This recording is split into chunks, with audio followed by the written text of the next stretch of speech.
watching us at dinner time can watch us. All right, thank you. We have a 6 o'clock meeting. By all means. Littleton Planning Board, October 6th, 6 p.m. We're going to start with the Pledge of Allegiance, please.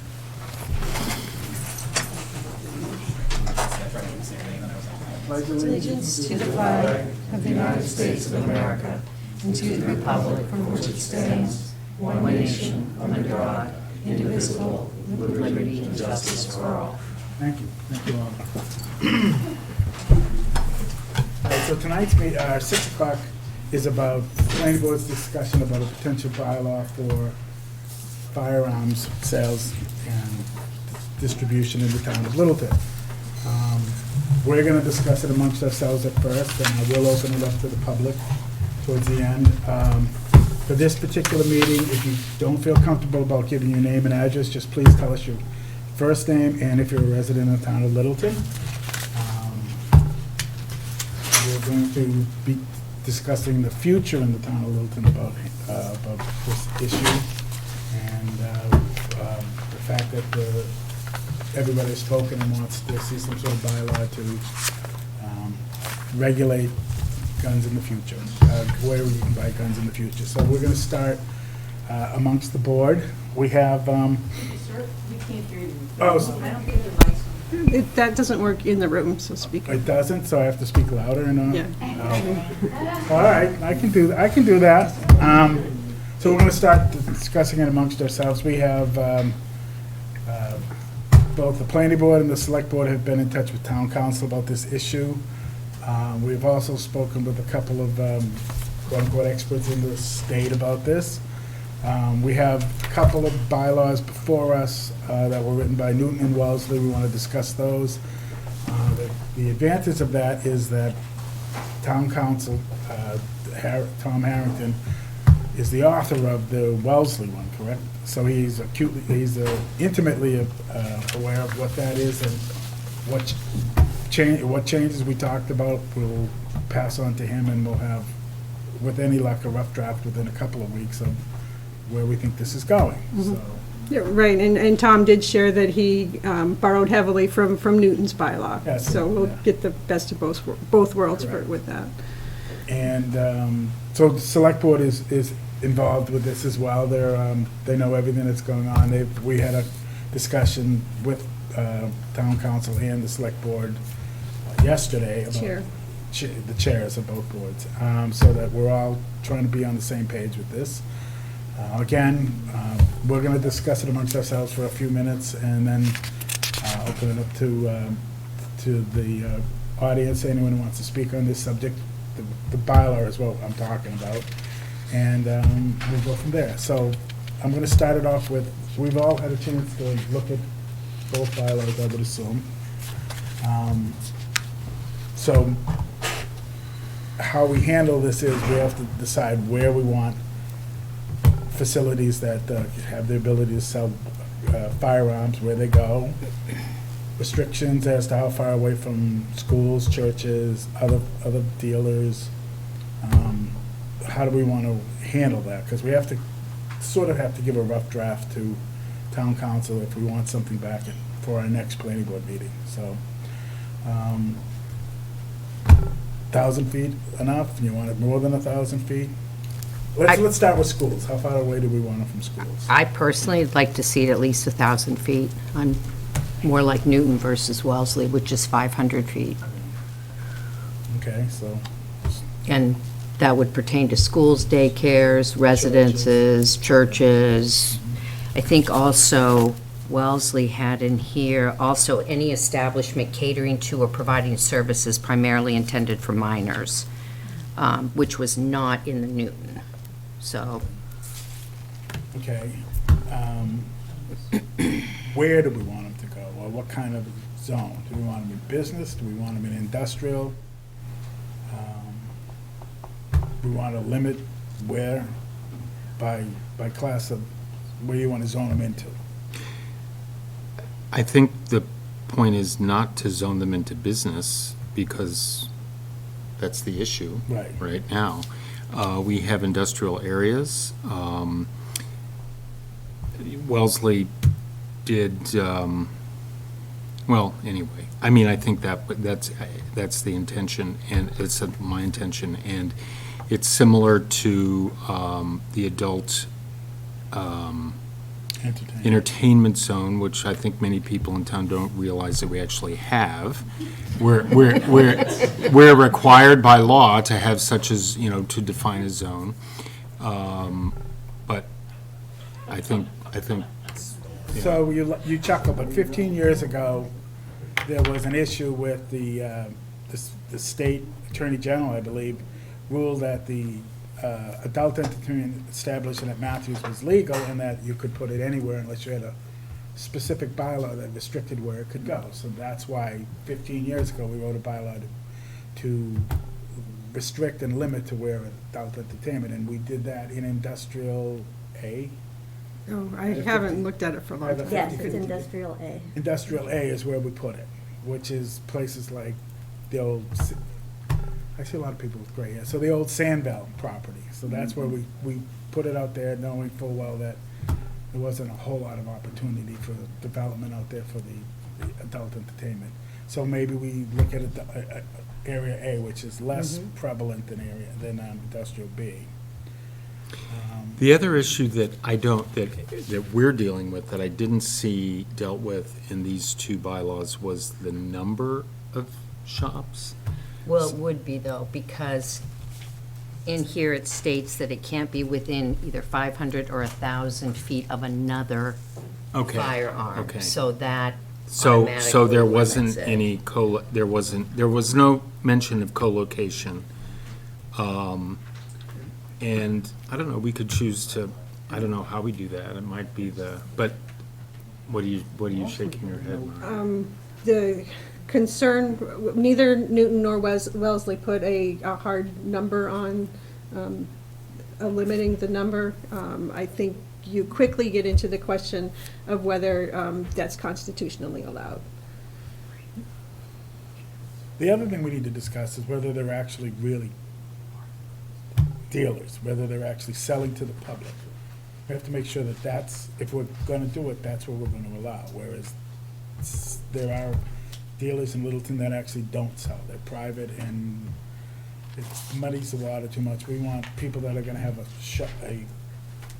storefront, actually be engaged in and be regulated by state and federal firearms people. So somebody can come in and actually see their establishment rather than being, an internet provider. That's not what we want here. We want brick and mortar. At least Right, that's- but how do we keep the internet, the people who are who just have, like they do at the mill, just an office with a phone number? Well, then we're not gonna allow that. You have to actually have a Okay, storefront. all right, so we can make that a requirement? We can, I'm assuming we can. We're gonna ask council to make sure Okay. that we want real brick and mortar. We don't want, I guess it's kind of like the marijuana. Marijuana has Right. two different, we have we limit 2 for the marijuana, but we're also talking about internet sales that so far the cannabis control people have said they're trying to come up with a way to limit the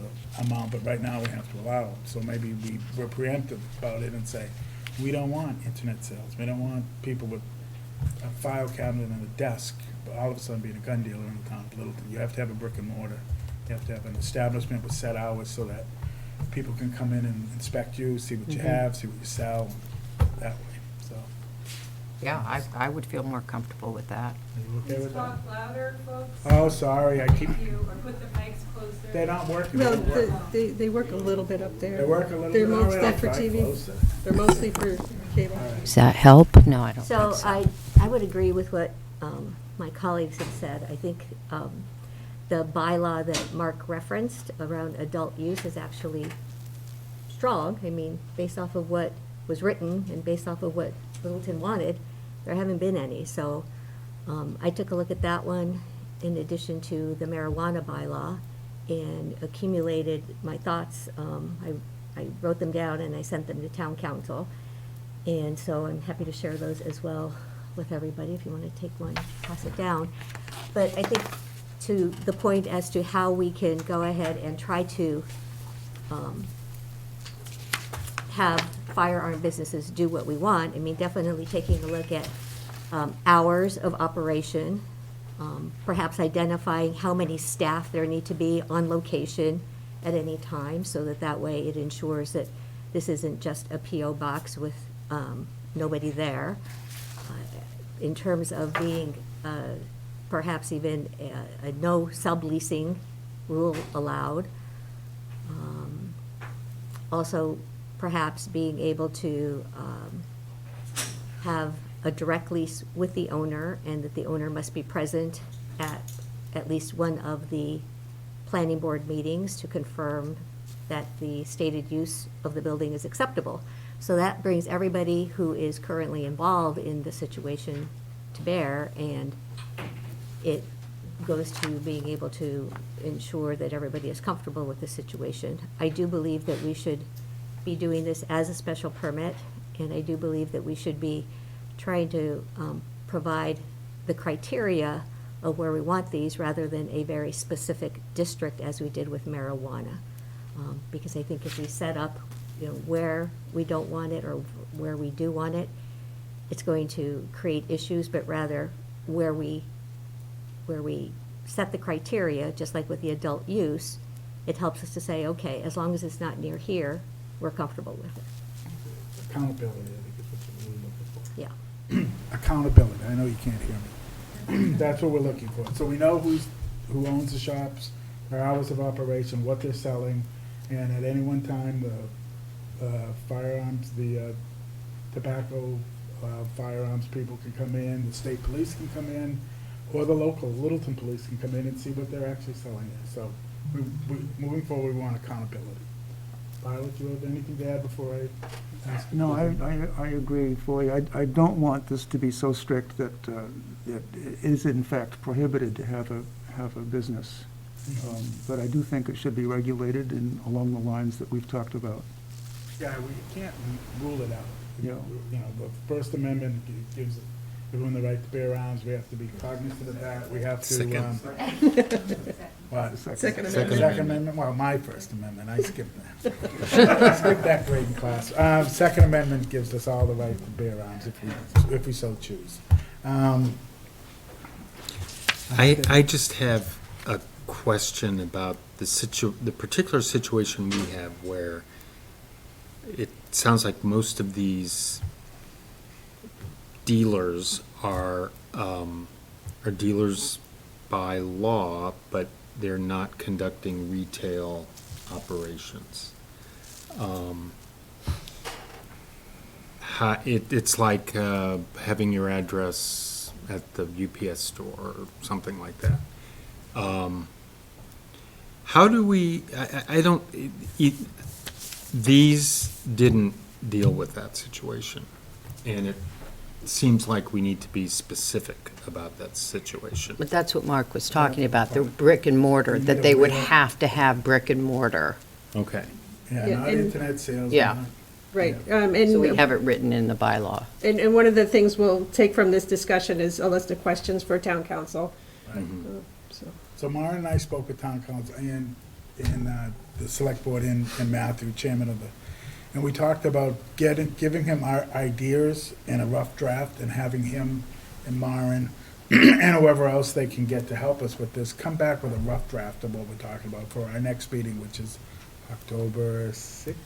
No, today is the 6th. November 6th. and the date of the next meeting is another question I'll have for you guys later. All right, but November 10th is the regular. yeah, no, our goal is to have a rough draft that we can all discuss, and we'll hopefully have the points that we're talking about here in some sort of form through Maren and through Tom Harrington's office. Well, yeah, I would think, given that they've written these before, this should not be too difficult for I think the biggest them. thing is really the brick and mortar. Right. The fact that we really want, if you're gonna be a seller of firearms in the town of Littleton, you have to have a storefront.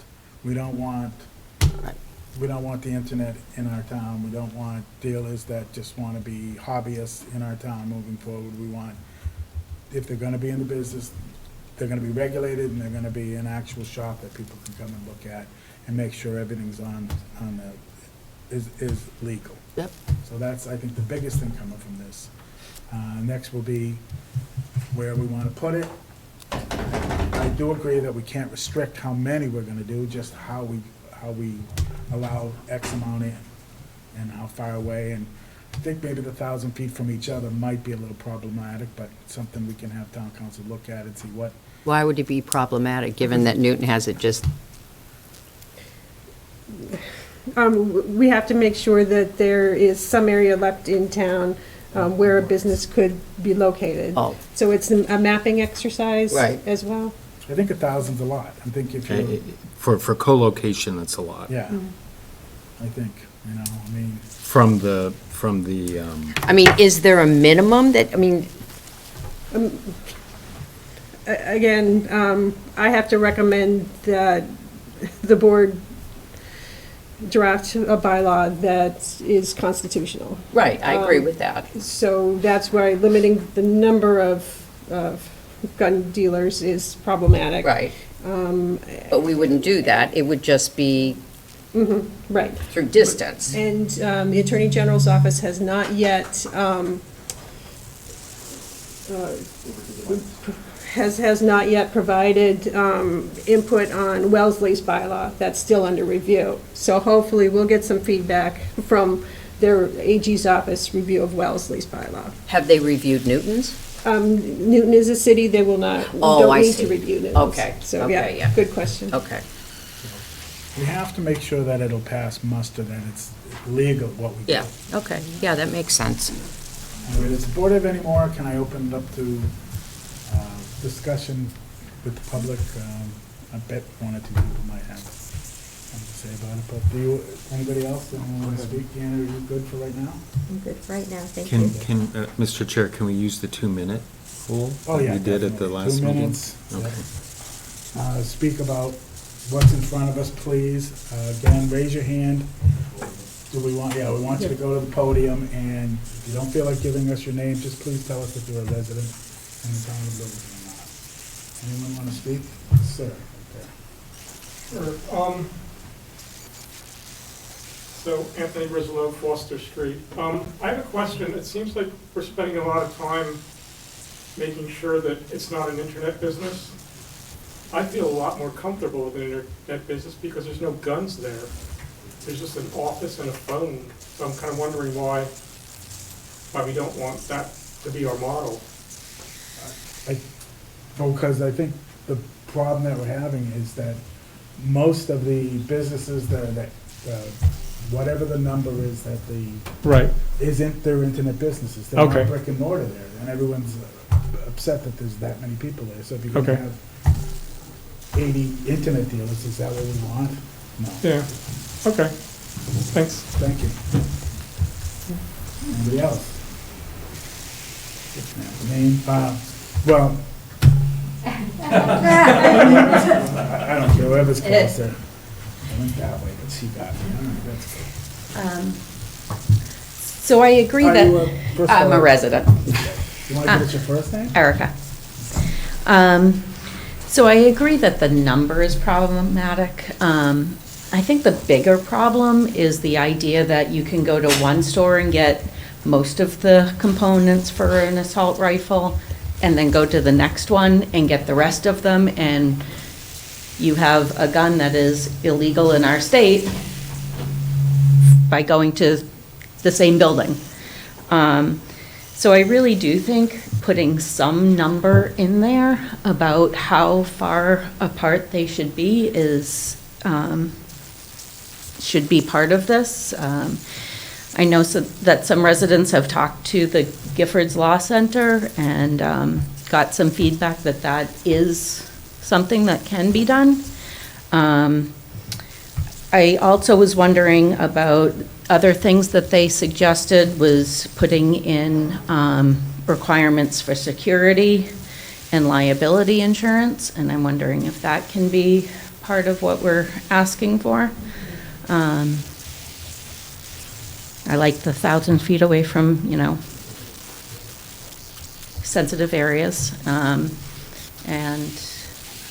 I appreciate what you're doing. Thank you. Just to follow up, the law firm that you talked, Guilford. Gifford. Gifford. The select board has been in touch with them and has forwarded their information to town councils as a source of input on this as well. So they've already been contacted. Great, thank you.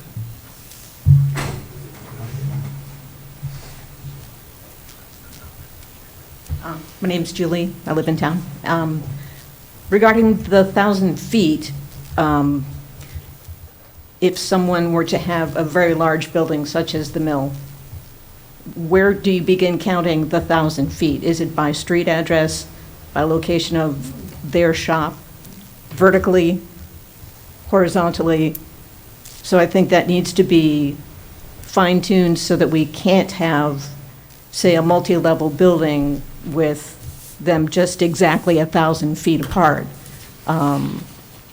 That some thought needs to be put into how we got here, and obviously because there was no restriction, but with 90 some odd people, most of them are empty desks. So I think, I don't know how anybody else goes about that, but if you've got a large building, it's very easy to have perhaps too many, depending on your opinion, licensed firearms dealers. Also, I'd like to see if there can be something addressed about licensed, I don't know what the requirement is for gun repair or that type of work, because I can easily see somebody coming with a gun in pieces and having somebody assemble it for them here in town. So I'd like to see if that might be included in the bylaw or some section of the bylaw. Let me just, the Wellesley Bylaw defines the distance as measured in a straight line from the nearest point of the structure within which the commercial gun shop would operate. From the nearest point of the exterior of the tenant space, anyway, I'm just saying that they have a very detailed explanation of it. And the Newton bylaw has what they call firearm business use, which consists of a firearm dealer, a firing range, and a gunsmith. So they've hung their regulations on those three definitions of gun. Does that include gun parts? Well, gunsmith, repairing, altering, cleaning, polishing, engraving, bluing, or performing of any mechanical operation on any firearm. Right, but I mean, like, actually being able to sell only I don't the receiver know. or whatever it is that... And that's like a gray area. I don't know how we can nail it down. Well, we'll have to work on it. I was going to but- say, Yeah. that's the kind of the Yeah. idea. And I don't know, again, what their definition is, if they're requiring everybody to have a separate actual street address versus 410 Great Road. And then they are 1,000 feet apart by law. So just to, it seems like this has been loophole over loophole over loophole, and if we could make sure that whatever it is sewn up tight, that there's no loopholes. Thank you. Thank you. Anyone else? Anyone else? Oh, you're supposed to raise your hand first. Oh, I'm sorry. No, go ahead. You're already there. You broke the rule already. First name, please. Karen, I live here in town. I'm curious if there is, for any of the shops that are selling parts, if there's a way to trace whether there are serial numbers associated with the parts, and whether or not there could be zoning that mirrors some of the ghost gun legislation that was introduced in towns like, or in cities like San Diego. There are, other towns and cities that have tried to zone according to the serial number, so it's something to look into. Thank you. I believe they all do have a serial number. There's part components that require a serial number, and that's when you Yeah, assemble you got it. it. Yeah. Yeah, but we can ask the question of town council We'll ask them. if that would be allowed under Massachusetts law. You, sir. Yes, go ahead. Okay.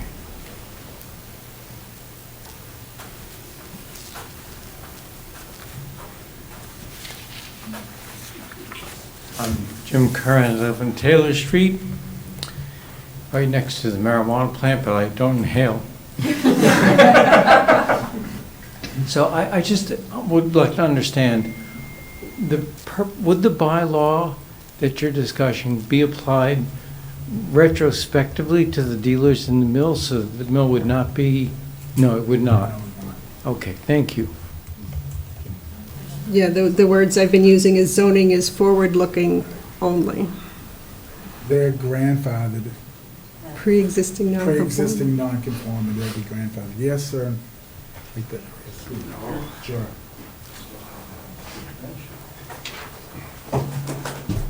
Hi, John Appleton, Old Orchard Lane. I love what we're doing with the guns. I had a question. Do we restrict or regulate at all the sale of ammunition in the town of Littleton? I would, Not currently. not kind of, but I would think that would go along with the guns. But I think we're gonna handle both of them, actually, because right now you go to Walmart and buy ammunition, but I think the town of Littleton will. Yeah, Yeah, I'd ask if we could include that in the bylaws. thank you. Thank you. Reluctantly, Mr. Sanders, please. Reader's Digest version, come on. Yeah, you gotta go up here. in front, go ahead. No, you go. You just don't want to hear my mouth, that's all. The inevitable. Sure. Good afternoon. My name is George A. Sanders, 672 Great Road. Mr. Chairman, I sent a letter to this board, along with other members of the board here. I think it's critical that I'm not sure if we can put a moratorium in and put a cap on. I'm not sure. But I think whatever this board can do, if there's an amendment. Well, let me back up first and say this. I am not against the gun dealers, okay? Whatever happened, it happened. We have, whatever the number is, that's what we have. So we can't do anything to violate their rights, okay? So I think as citizens, we should be able to do something in changing this bylaw, that it will benefit. Maybe if we can't put a cap on it, I'm not sure. That's for the legal side of the house. But I think whatever this board will do and decide on tonight, I think that we should be on the positive curve as to what we can do with amending this code. And with that, I think that we should do everything within our power to get this before the town meeting on the 1st of November. I thank you. Thank you. Just a correction, we can't, this bylaw is, as Maren said, is moving forward. So we can't do anything, we can't do a moratorium on what's in there. Although I know that the select board has reached out to the people involved with the mill, and for right now, they are not entertaining any new dealers or anything else like that. The property owners aren't. The property owners are not at this time. They've been made aware that the town is not really thrilled about that prospect, so they have agreed not to lease or do anything until such time as probably till the building's sold. Well, my intent on the letter was not to say to do anything about what's already there in the bylaw. Right. My thing was just to strengthen the bylaw with the concern that the citizens have here in Littleton. Thank you. Thank you. Yes.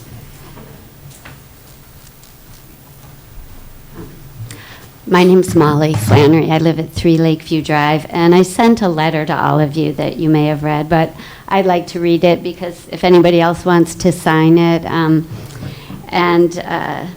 it was addressed also to the selectmen, but and there's 18 signatures so far, but I'm sure there might be more people. So we are excited that the town of Littleton is pursuing a new vision for the mill, which I know is the next part of this meeting. Maybe there's some developers, so I'm excited, and so are the other people I've talked with. We imagine that I guess now they're saying 97 gun dealers who currently occupy much of the space are decent and kind human beings who wish no one any harm.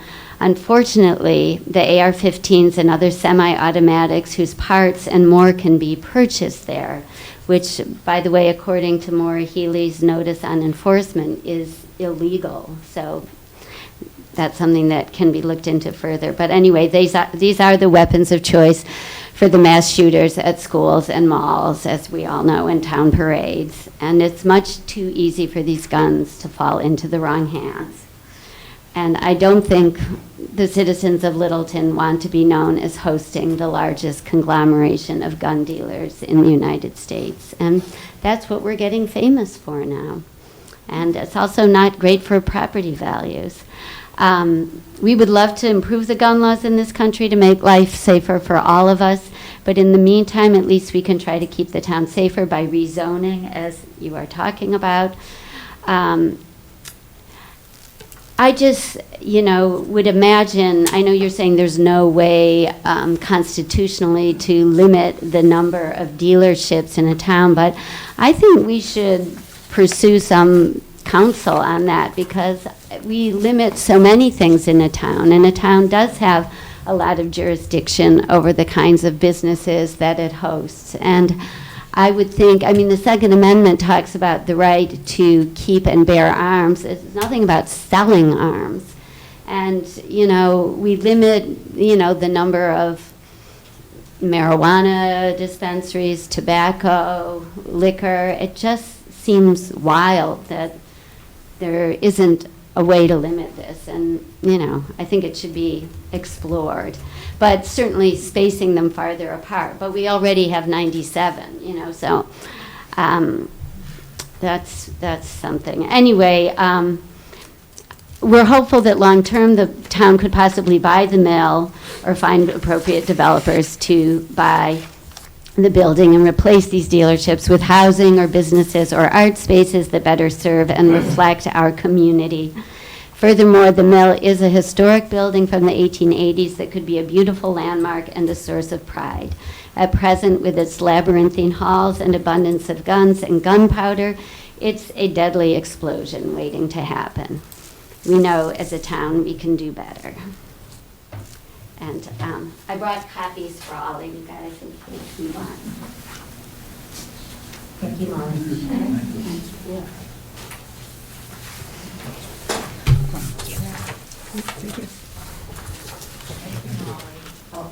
Any more? I'm going to take a couple more, yes. So in the front. Yeah, hi. Ray Nash. I live in Sheridan Lane here in town. I guess I just wanted to voice my support for as strong a restrictions as we can with this bylaw. I'm not in favor of having this type of business, or definitely this many types of business in our town. Not opposed to the Second Amendment, but I'm comfortable to just not have it in our town. I like the 1,000 feet restriction with the tight language from the Wellesley. I read both of those that you posted. I appreciate that you did that. If I'm not mistaken, if we include the comment about religious facilities, 1,000 feet would basically prohibit the whole mill building because it would be within distance of the First Baptist Church. So essentially that would put a stop to anything further at the mill building on a go-forward basis. So I would be in favor of that. I don't know if there's any way to add into the bylaw, or if we considered this on specifically with the assault weapon, if there's a way to add more specific or stronger language into the bylaw that more deliberately prohibits that. I don't know if that tramples on the gray area of things or not, but I'm actually not so opposed to what I consider to be sporting guns as opposed to the heavier assault weapons. So if there's a way to somehow incorporate that into the bylaw language, I would like that. So I'm supportive of as tough of restrictions as we can on this. Just want to say that. Thank you. I want to make one point about the, this came up with the cannabis location. The common is considered a park, which would be then under the 1,000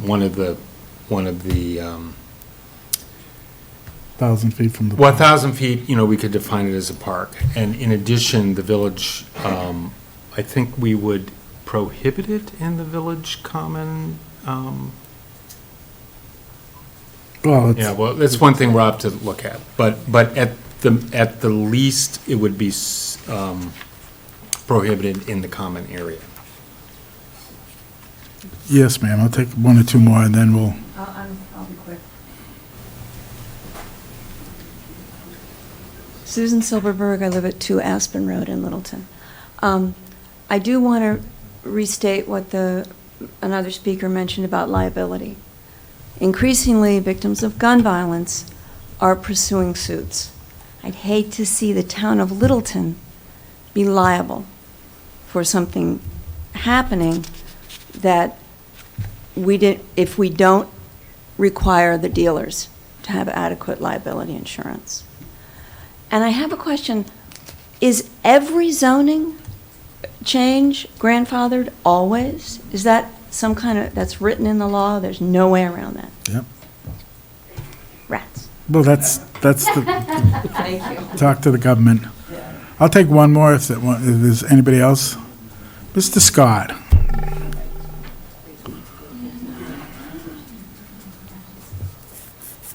Do I need to say my name again? I guess not, I just did for you. There you go. Well, I got a couple of questions, and though when you say brick and mortar for each, is that each and every individual that has an office has to have their own brick and mortar office? We want real dealers. So there's going to be 100, let's just say there's 100 dealers. We want 100 more buildings. If they can all fit in there, Offices. sure, but we want a real. And they got to be 1,000 feet apart from each one? Okay, well, see, every time I hire an attorney, my feelings get hurt. So I think we should limit how many attorneys are actually in town. Same thing with dentists. When they digging in there and, God, the pain that's involved with it. And if we're going to regulate stuff, how about sugaring in cereals? They cause a lot of obesity. So I really don't get, in kennels, dogs. God, there's dogs gathering up in the center of town, and, they could get off their leash and they could bite somebody they could bite somebody. So I guess what I don't get is, and you said we are not in the business of controlling weapons or having weapons in the town. What business actually is the town in except for serving the residents? Isn't that what they're here for? That's what you're here for. The Constitution states certain things, and in it is the right to own weapons. Now, if the government owns them and the people don't, what chance do we have against a government that's a tyrannical government? Well, look at what's going on now. You can laugh all you want, but our rights are being eroded daily. Mr. You want Scott, this one to go? We're talking about a bylaw. We're talking about a bylaw that's going to limit what people can do for a living. No, we're going to limit how What many. they can do for a living. Yeah, and where. So how about attorneys? No more attorneys up in the center of All town. right, you know what, that's, Yeah, it is ridiculous. So isn't this. thank you. On that note, we're going to continue, now it works. We're going to continue this till the 10th. And actually, there's a question on if there's going to be another planning board meeting before November 10th. One of the public hearings that's coming up for Northern Bank, their architect is not available for tonight's meeting or for the November 10th, and they would like to present that piece of it to you. So, but I didn't know, we hadn't had this discussion, so I'm sorry to bring it up late. Thanks. Do we want to change our date from the 10th to something else then? Well, not everybody was available on the 3rd, and that's the week of town meeting. So in 2 or 3 weeks, the question is, do you have enough work in front of you to add another meeting? What about the 27th of October then? That's 3 weeks. Yeah. Mhm. I'm okay with that. Does anyone else have any problem with the 20th? Yeah. So that would be in lieu of our November meeting then? No, we still need a November meeting, I believe. This is, This is We- for Northern Bank, right? well, for Northern Bank, and then I imagine the town council would likely have a Rough draft for us Okay. to Can everyone discuss. do Can the we do it, 27th? I can't, the 27th? I can't do it the 27th. I could do it the 25th or 26th. No, 25th, which is a Tuesday. Tuesday. Anybody care if it's You could do Tuesday? either of those. Good. Violet? I'm okay with both of those. Jeff? Fine. Why don't we do it for the 25th then? We'll have a rough draft as best we can from town council on this.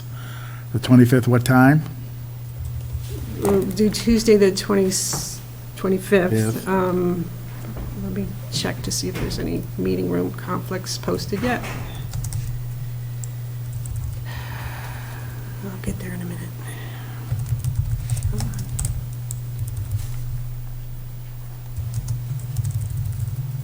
October 25th.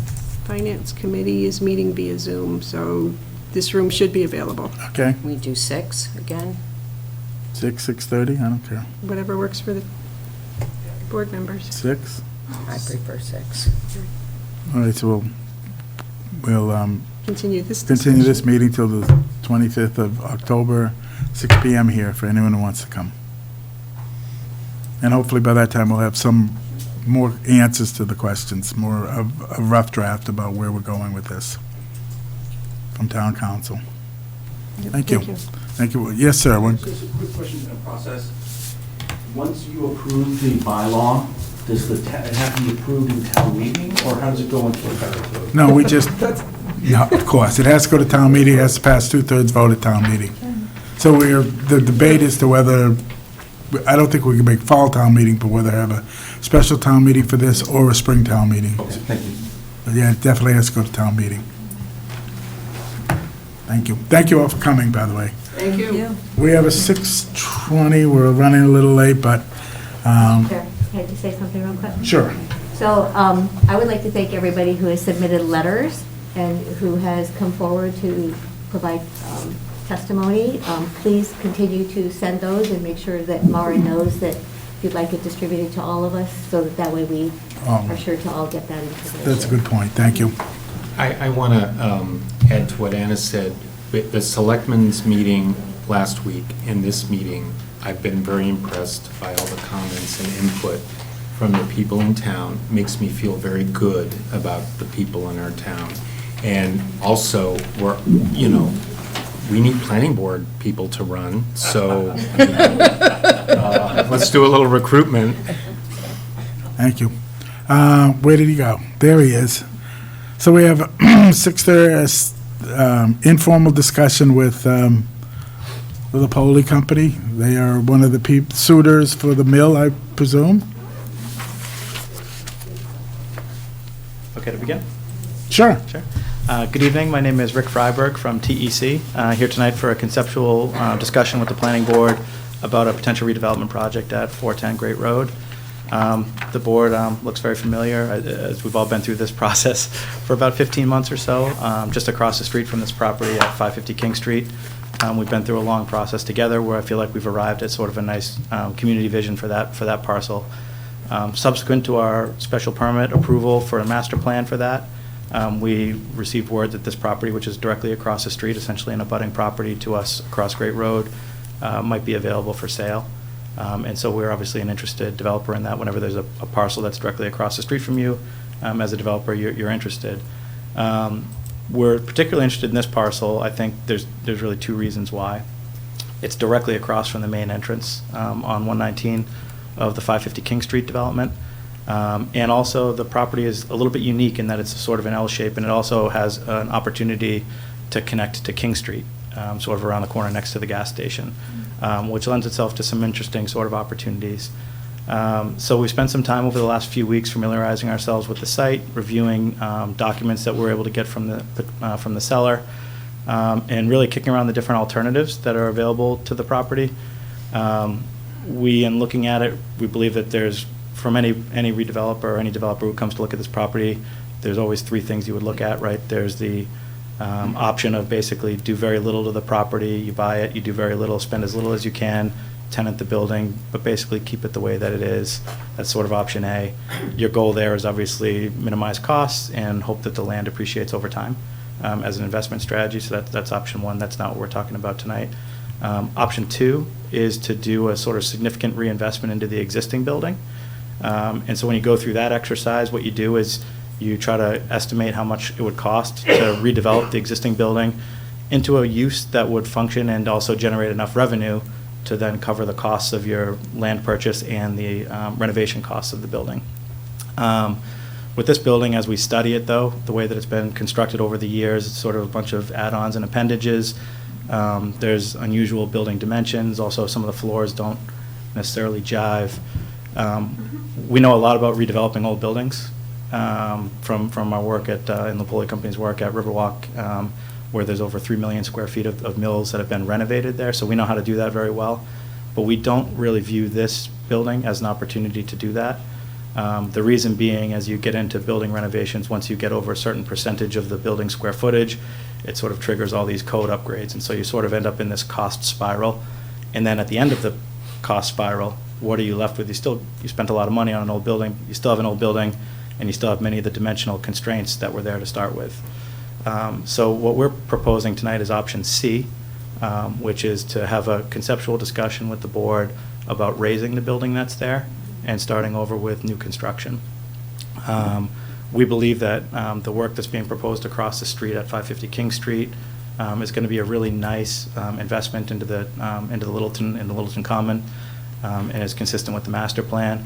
We sort of view this property, because of its adjacency, as sort of an annex of that project, where we want to continue the same sort of themes, propose multifamily housing, walkable. Because of, like I described, the shape of the property, there's access to 119 and access to King Street.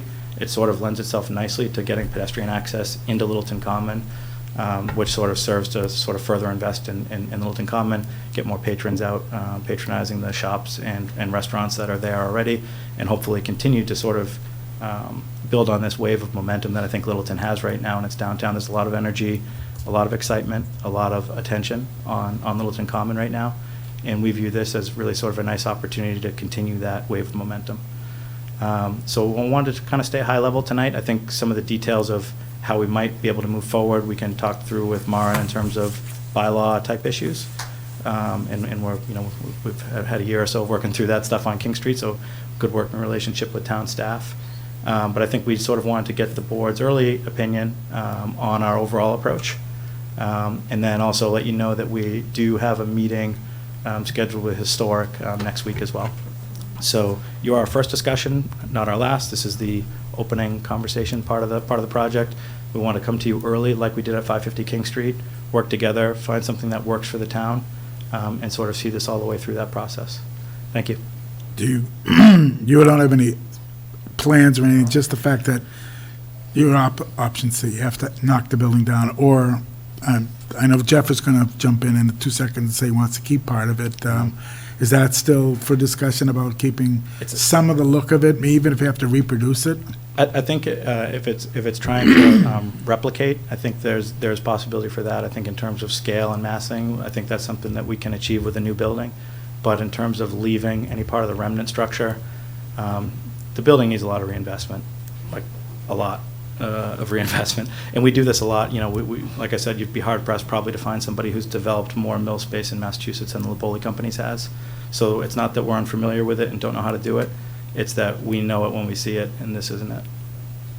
So you're talking about knocking everything down. That means everybody who's in the buildings has to leave, correct? Correct. Okay. Okay. Board have any questions or concerns? I know right now it's just conceptual, so not at this point. I think you should conceive of saving part of the building, the tower and the adjacent. If you go online, there's a history of United Elastic, which has an aerial photo looking, it's above, it's from the IBM site. Yeah. And you can see the component parts. And there are, even in the old part, there's like, as you said, 4 or 5 different parts. Well, could we save 2 of them? Can we save some image of the existing? I mean, look, we went through this with Hager Homestead, and we did not allow them to tear down that building, even though they did a hard press, it's got like a rotten beam, and it's got this, and it's got that. So I would expect we'd have the same attitude toward tearing. I mean, granted, a lot of the building can be torn down, but there are some signifiers of the building that I really wish you'd dig deep and see if you could save. Otherwise, I think I'd have a hard time voting for a project. Or provide a rationale why even one small piece can't be saved, even if it's a brick facade or whatever. I'm thinking mainly of the tower. The Citgo sign over the tower. Understood. Thank you.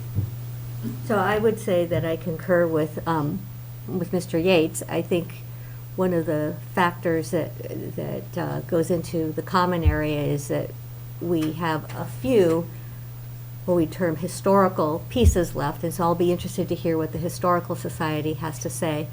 But to be able to have something remaining, I'm sure that with the expertise that you all have, you can figure out something that would be able to pay homage to what's been there, and I'm sure you guys will figure it out. We'll try our best. Yeah, I'm on the same page. I would really like to see at least a large part of the mill building saved. I think the buildings in back, the low industrial buildings, I don't care about those a bit. I've been involved in projects where there was an old mill building that was taken apart, or one wall taken down, and it was connected to quite a modern-looking apartment building, and the old mill had some really great characteristics that made it quite interesting. And I think that I would really like to see that option developed and explored thoroughly. I mean, that building may be past salvation, but I'd like to have some detailed information about it. I wonder too if there's anything that is salvageable, like even, I'm just picking doors, for example, or interesting windows, or. Well, we know the windows are barely hanging in there. Yeah, okay, but you know what I mean. Yeah. Yeah, if there's something that's just historically or interesting that could be saved as well. Yeah, you know, one of our challenges with the site, but it's also sort of an opportunity when you look at it, is the topography of the site, right? So we've got some figuring out to do. That's going to be, in my opinion, probably the biggest challenge. How do we work with the topography while leaving parts of the building in place and kind of construct around it? It's going to be difficult. But I promise we'll try hard, and we'll put our best foot forward. I think in our kind of conceptual early thoughts, we do envision there being some type of pocket park. We think it's a nice opportunity for a pocket park. When you say pay homage to what it once was, maybe that's an opportunity for some type of monumentation, as an example, if we're unable to figure things out with the building. But you have my word, we'll put our best foot forward, and we'll do what we can. Mark, if I could, I'm wondering if the topography of the site doesn't provide some opportunity for a little taller response. Well, yeah, they're five stories now, yeah, up front, because of the topography there, yeah. in order to make redevelopment economically feasible. Yep. There would be, obviously would be. That's I'm happy, Martin. I mean, that's, you know, to put it bluntly, that's the study, right? It's how much does it cost to buy the property, demo the property, clean it up. You know, we suspect we're going to have some cleanup to do on the site, clean up in the building before it gets demolished. There's rules around that. So this is not an inexpensive exercise, but you know, height helps with the costs for sure. And we'd be very receptive to redevelopment of it, including talking about density over there too as well. Great. Anybody on the board before I ask if there's any questions from the audience? Anybody good here for right now? Does anybody have any questions or concerns? Sure, name, first name, yeah. My name's Julie, I live in town. Just was wondering about the status of the building in terms of protection, its historic status. Has it been designated a landmark of any type? Does it have any kind of protection going for it, surely by age? They're meeting with the Historical Commission next week, right? Is it next week? To ascertain whether there is any historical significance to the building. No, I meant from a legal standpoint, whether it's No. to be preserved. No. Okay, thank you. Anyone else? I saw Mr. Scott. You miss me. Well, it's choreographed well, thank you. It was a nice dance. How many units you planning on putting in over there? We're still working through conceptual plans, like I mentioned. Guesstimation. I shouldn't speak, I'm sorry, Mr. Chair. No, you Chair, can- guess how many? I have no idea how many. Again, we're working through conceptual plans. I think if we're required. No, not 10. No. 100? More than 100. 300? Less than 300. Okay, so we have 750 going across the street, yes? 780. Oh, I see, okay, 30 more, sorry. And then another, That's just slightly less than 300 across the street from there. So there's 1,000, is my I didn't math say right? 300, by the way. Well, let's just say it's 3,000 We're through the talking chair. a mixed use out there, right? We also saw from retail as well as residential, so it's, It's 1,000 units. no, he didn't say 300, Mr. Scott. Don't put words in his mouth. He said more than 100, that's all. Yeah, less than 300. You're the one who asked him Okay, 300. is it 250, sir, or is it less? We haven't even seen the conceptual, Mr. Let's When, just be kind. Even you said 100. let's say 100. That's 800 units coming to Littleton. How many residences are in Littleton now? 4,000? 10,000. No, that's how many people live here. How many houses? How many residences? It's going to have a retail component as well, Mr. Scott. That's, I think you're still blowing smoke. That's 1,000 eventually. And what about the 40R? What 40R? We don't have a 40R. Oh, it doesn't the state mandate that we have to say, put 50 acres aside, and we have to allow 18 houses or 18 units per acre? No? That's not a 40R. All right, what's the one that's proposed out at the train We station? don't have anything out there yet. Nothing's, yet. Yeah. It's coming. The state is asking us to look into it, Asking? yes. I thought it was a law already. All right, so then, when we Well, is it get, or is it not? that we're in the middle of working through it right now with the state. You know, they've come up with guidelines. That has nothing to do with this. by the It way. has to do with the number of units you're trying to put into Littleton. That's what it has to do with. Well, then when it comes up in front of town meeting, you can say you don't want that many units. But right now, he's talking about conceptually what to do with the mill and if they decide to buy it. Last I checked, if they want to buy it, they have the right to buy it and do within the law what they want to do there. And How that's many all. people are bidding on it now? I Just have sell? no idea. Do you, actually, we don't know. No, I'm not in direct contact with the seller, I don't know. No, we don't know how many people will. We offered it to everybody that had due diligence going on at the mill who wanted to come before us and talk conceptually while they're in their due diligence process. And so far, the Lapoli Company's the only one that has asked to come before this board. So if there's more, We were now in the business of real estate development? no.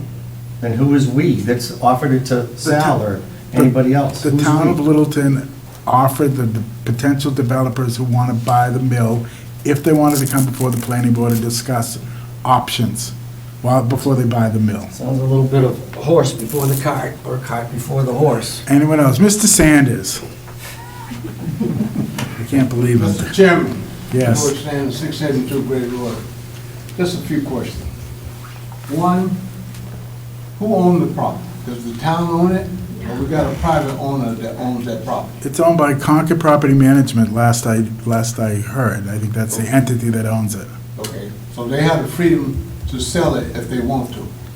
To anyone they want, yes. Now, have any consideration been given a notice to the people that are in that building that there's a possibility that this building is going to be sold and therefore it's going towards housing and you're going to have to move? I bet the sale of the mill is probably the worst kept secret in the town of Littleton. Well, I think that in order for us to do our due diligence, is that, we need to make sure that those people in that building, that the owner, I would think that the owner would contact them and let them know what the potential of that building is there. Because if someone is really serious about coming in and buying it, these people are going to probably have to move if they're planning on moving into housing. Now, when we talk about housing, there is the housing right now, you can't even, if you're making $100,000 and you got a family of four, you can't hardly go out and rent a place because you're going to pay anywhere between $2,000 and $2,500 a month to rent it. Now, Littleton has a shortage of housing. We have a lot of people that's left this town because they can't afford to stay here. Now, when someone starts knocking housing, I sort of kind of have a problem.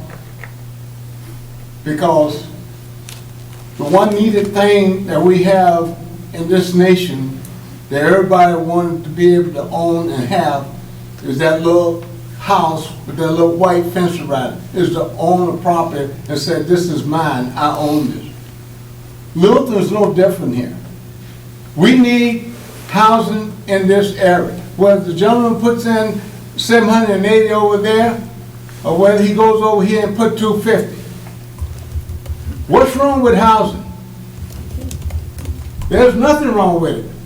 Why can't we get, if he goes into that, maybe we can get some more affordable housing in the town of Littleton, because that facility is there, and maybe the developer wants to help Littleton a little bit more by helping needs of the people in this town. Most people like to come here. There's a lot of people like to come here, but you know what? They can't find housing. And that's the problem. It's not only here, it's other places as well. So let's don't knock housing. It's something that we all need, just like water, the most precious commodity that we have. And I thank the governor for putting us on the fast track to get this PFAS plant in here, because of the danger of the water of the PFAS that was so high. So, you know, let's think a little bit. Thank you, George. Anyone else? One more, and then we're gonna move on. Yes? Yeah, Ray Nash, Sheridan Lane. I would just like to present an opposing viewpoint to what I hear members of the board sharing. I would be very much in favor of raising the whole thing to the ground, and I don't think I'm the only resident in town that does. I haven't lived here as long as many of you, so maybe that's blasphemy, and I apologize. I would be in favor of tearing the whole thing down. Thank you. Why? I'm curious. I have no attachment to it, and I think there are many town residents who don't, and I would rather see a nicer looking building in that spot. I understand that there is a lot of history there, and I admit that I don't have that history. I would rather see something that looks a lot nicer. Maybe we can save a little piece of the vinyl siding that's on that side. I think it's important to hear these other perspectives, because to you, to me, it may be important, but maybe to most of the town, it's not Well, important. the problem is... And now I'm not brand new, like I've been in the town 7 years. Yeah, And I'm planning to same stay, with me. I'm planning to stay here another 9. decade or Yeah. two, but Well, I would be fine to see the whole thing gone. The problem is that nice, what is nice? You don't know what they're gonna replace it with is something that you're going to think is nice. Is nice a code for new, or is it a code for, we don't need to get into a dialogue, but I'm just pointing out that lots My of code is that opinions- nice is what the mill building is not, right? Well, the mill building is in terrible condition, and that's because the owner did option A. He owned, and I've dealt with him before, he owned it simply, for many, many years, simply to own it. His goal was not to do anything to it, just to fill it up, to own it, and that's what we got. Yeah, one last, ma'am. Just in terms of the definition of nice, didn't we define that with form-based code?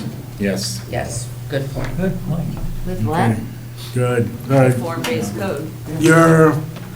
Have no intentions of coming back in the near future, or you want to come back conceptually, or? Am I invited back? Sure. Sure. Yeah, I think, you know, we just like last time, right? We're gonna listen, we're gonna incorporate the feedback that we heard. And I think, you know, maybe the next time that we see, we've got at least a crayon drawing, something we can show you guys what we're thinking. Maybe something in November? We won't put you on October 25th. We won't. Thank you. About November 10th. About November 10th. Why don't we do that? Yeah, please. At least a conceptual idea is taking in the topography and. That'll give us time to really think, because I do want to really think about some of the suggestions from tonight, so. Okay. Yeah, it'll give us time. That'd be great. Yep. What time, we'll figure it out. Okay. Just let me know. All right, thank you. Great, so now we have 6:30, you said we'd still doing Turkey K? Oh, yeah, I see him in the front. All right, come on. Thank you. Thank you. Go. Mass exodus.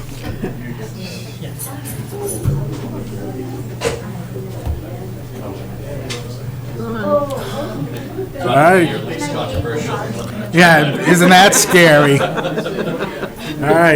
right, so we have a 6:30, Dirk Estates talking about road acceptance for town meeting, Article 14, bond reduction request. Oh, can't do them both. Anyway, what do you got for us? if this doesn't drive everybody else out of this meeting, nothing will. Right.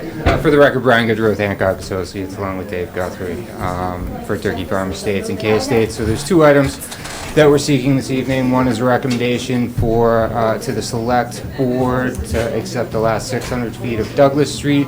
Could you guys keep it down out there? We're still having a meeting. Mr. Sanders? I can hear your voice anyway, Mr. Sanders. Go ahead. So the last about 600 feet of Douglas Street, it's the only portion of either subdivision that the town has not accepted to date. We've been working with Marin and all of the town departments for months now, and we think we have cleared out any and all outstanding items. The second piece of it is the bond reduction. We're asking for all bonds to be reduced to 0, along with the acceptance of the last portion of the roadway. Outside of that, Dave and I are here to answer questions. How much do we still hold? 155,400. And has Green weighed in about all the work being done?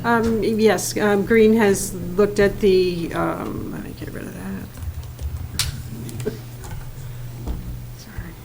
Yeah, Green has reviewed the items that are left to do, and they've been very good about the final items on the punch list. Green's going to go back and do one more site walk Monday or Tuesday to assure that the models are out.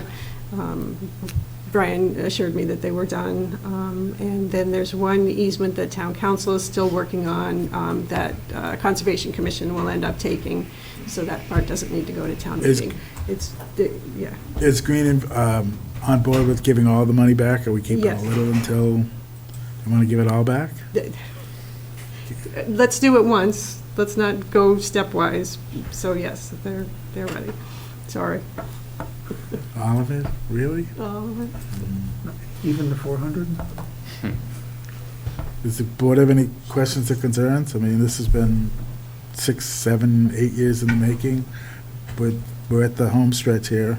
It's the last piece going to the town. Kara? No?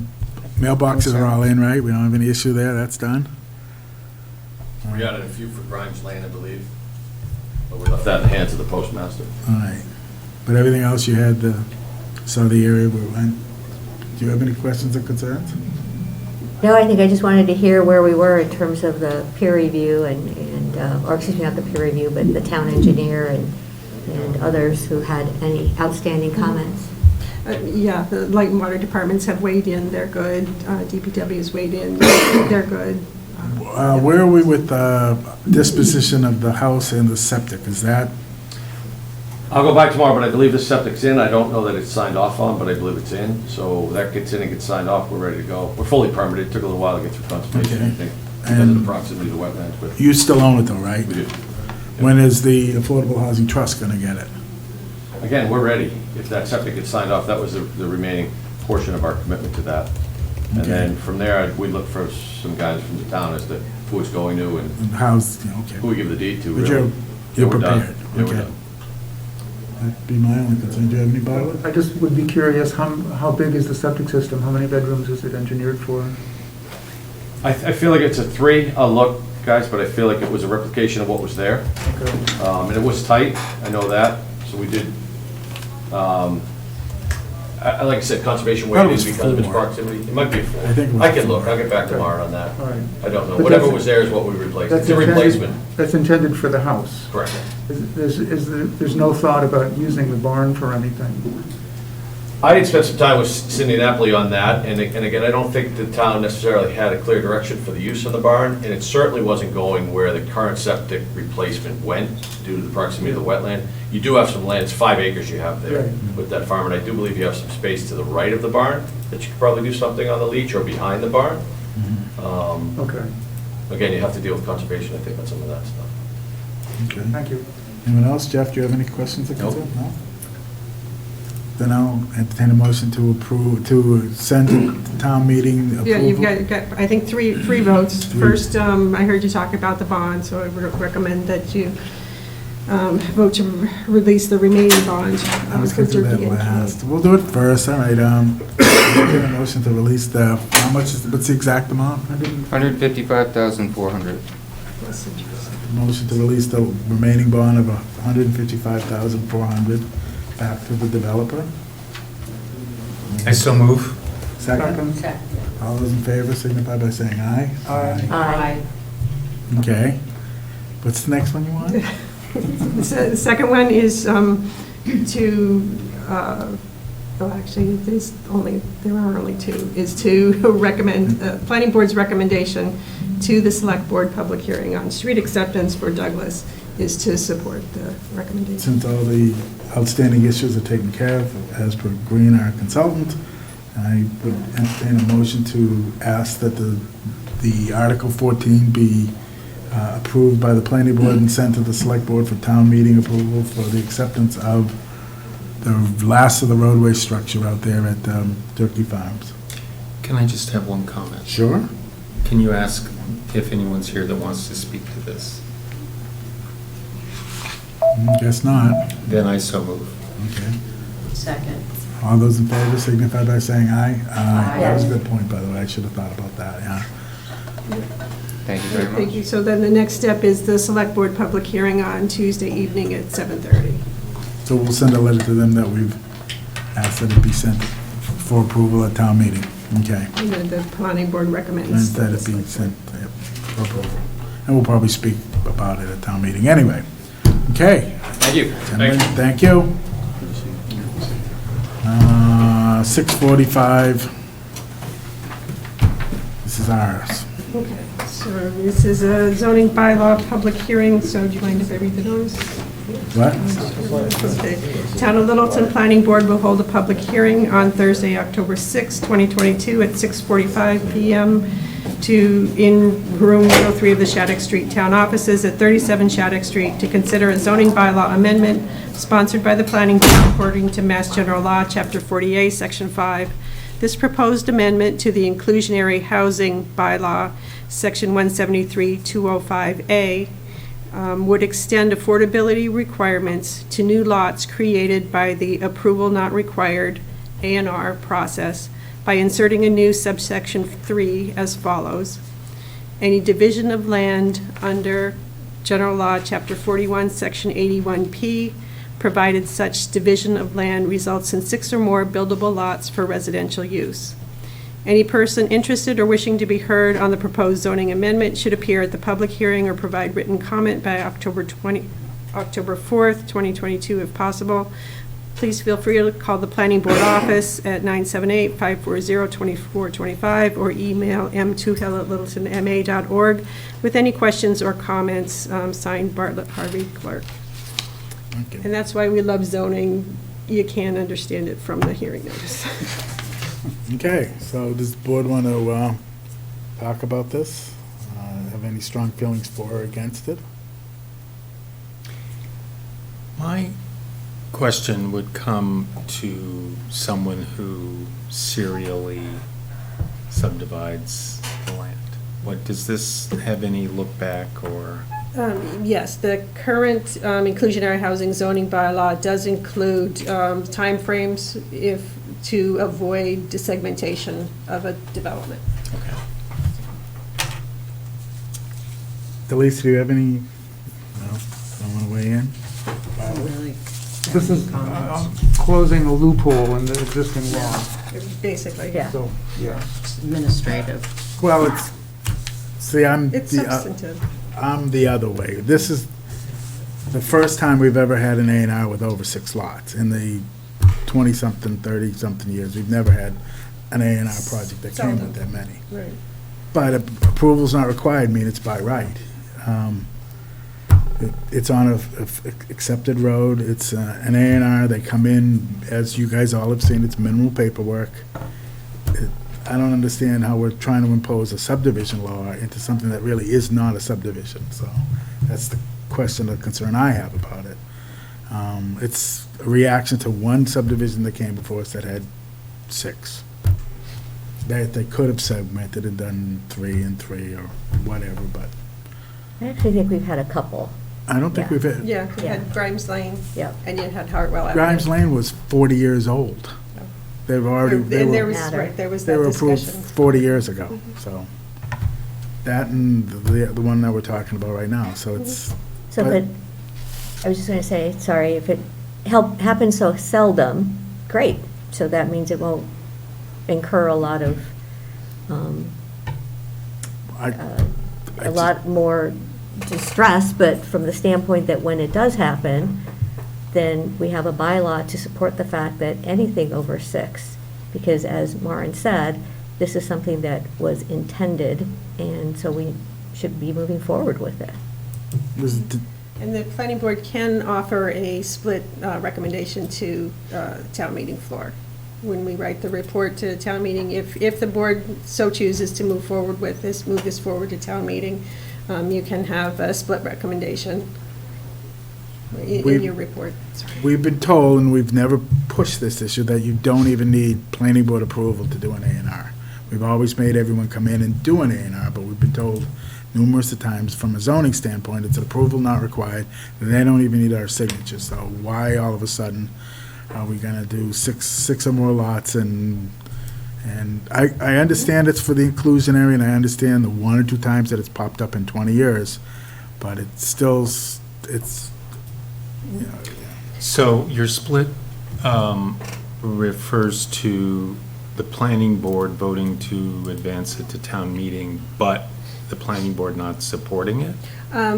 If some of the planning board members recommend it to town meeting floor and there's a vote of X to Y, the X can lay out their reasoning, the Y can lay out their reasoning. Given we've come this far with the bylaw, I was presuming it would be a positive recommendation. Well, I So was think I. there's no reason why we shouldn't advance it to town meeting. Town meeting can decide whether they want to do this or not. I'm just voicing my concern that it's, I hate to say it, overplanning on our part, but the only reason we're doing it is strictly for the money aspect of it, that we now want an affordable lot out of this, other than the fact that they have the right to do this by right, without asking us to do it. That's the part I have. It's an approval not required, A&R. They can walk in, and depending on which lawyer you hired, some lawyers tell you don't even need to come before the planning board to get a signature for this in an A&R. We make everybody do it because it's easier and it's easier to record. We've had 2 instances in however many years. We had zoning in this town, I think 60 years. We had 2 instances where there's 6 A&Rs on an approved road, and they chose to do them one at a time, or however they did them all at the same time. And now we want an affordable unit out of it. That's what that's what we're talking about, an affordable unit out of it, because it's 6 or more lots. Yeah, I think you could argue that A&Rs tend to be an end run around subdivisions. So to me, it puts it on level footing with what the town requires for inclusionary housing. So A&Rs would be on the same level as subdivisions. That's just my personal opinion. But they really aren't. You know, we do an A&R, we give it a cursory look, make sure it has the right frontage.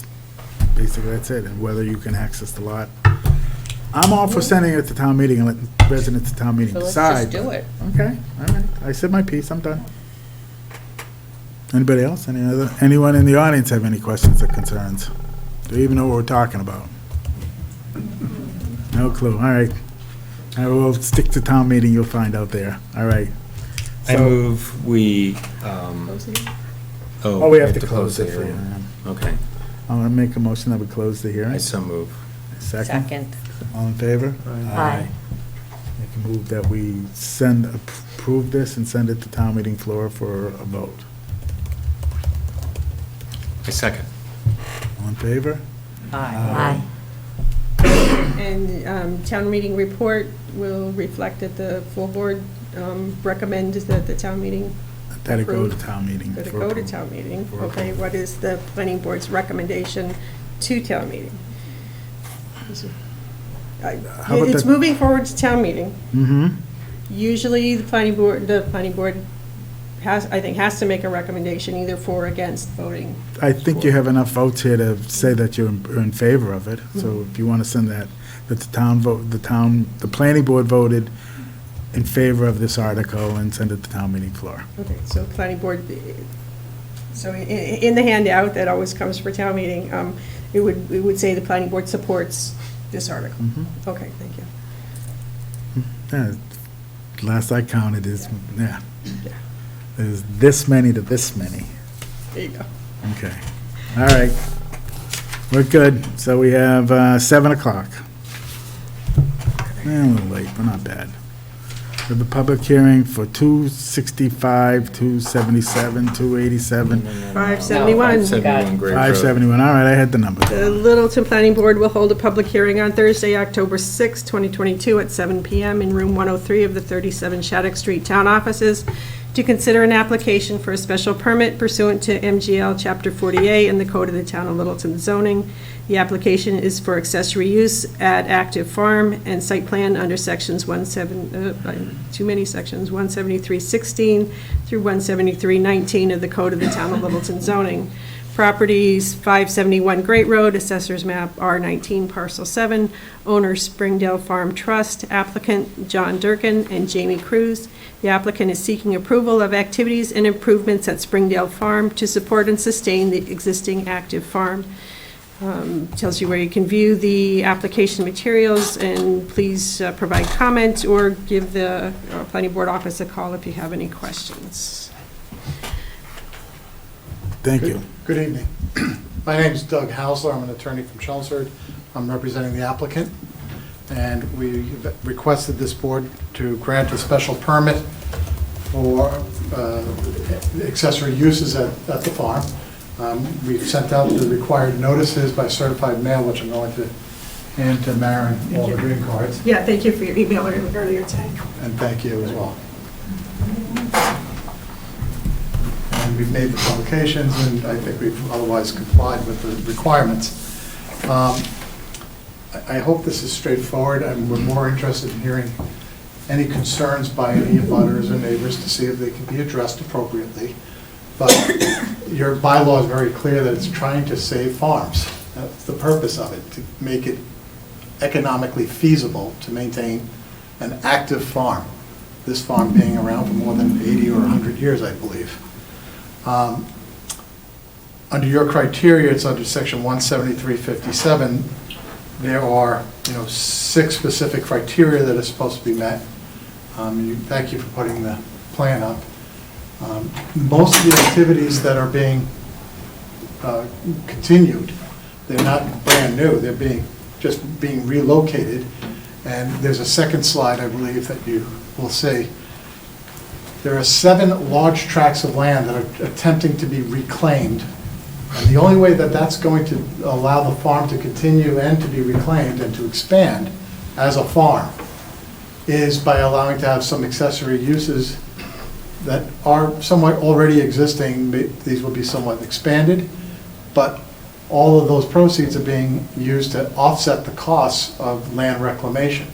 And you can see that the 7 parcels of land that are at issue here ultimately will almost double the size, if not more, of the existing farm, which is entirely consistent with the bylaw and the intent of the bylaw. The area where these activities are being proposed have been highlighted in, I'll say, the top right corner. Go one more, please, to the left. And you see a purple area.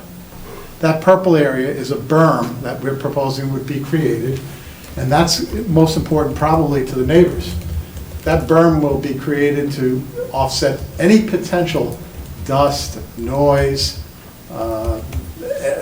any other kind of materials there.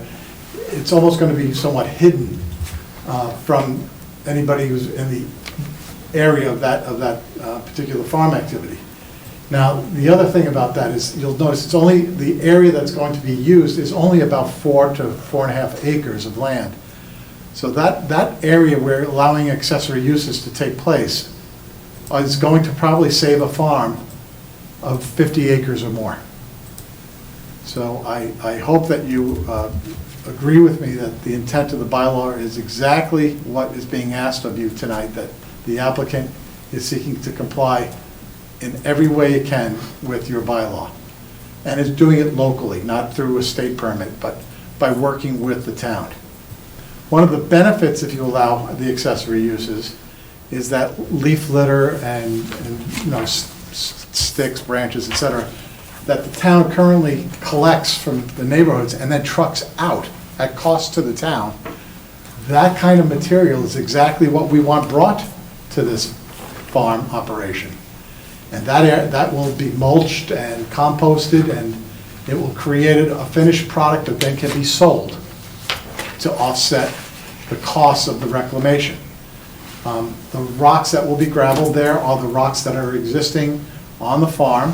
You know, like anybody says, it's amazing how much farm stones that arise in rocks. It never seems to run out. And those materials will be crushed on site and used on site so that they can continue making the necessary roadways in. You'll notice that there is an existing, and it's hard to see maybe, driveway path that goes from Great Road all the way to the back. Thank you, Maren. And you'll see the red there is an area that's currently being continued to allow easier access. That, by doing it in that fashion, you will have no traffic affecting the neighborhoods. It's all on the farm. It's an area that the farm has been using for decades for exactly similar purposes. The other benefit to this plan is that some of the activities that are going on, including composting, are going to be removed from closer to the abutters to where we're proposing by that purple shaded area. As I understand it, that area where the activities will take place are at least 550 feet away from any residence.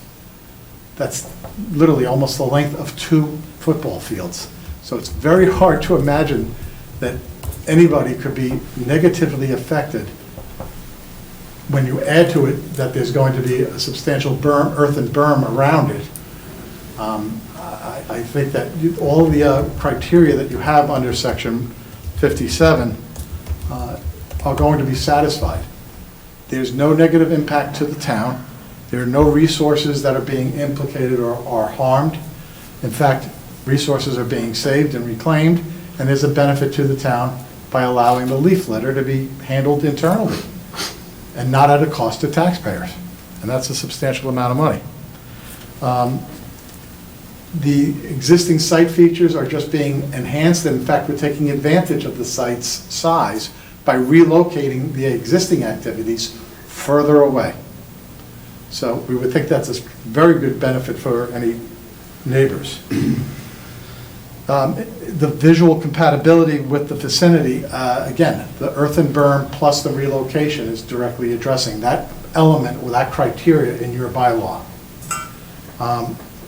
We're supposed to provide you with some degree of assurance that there will be no planned access or unplanned contingency that will create undue hazards or contamination.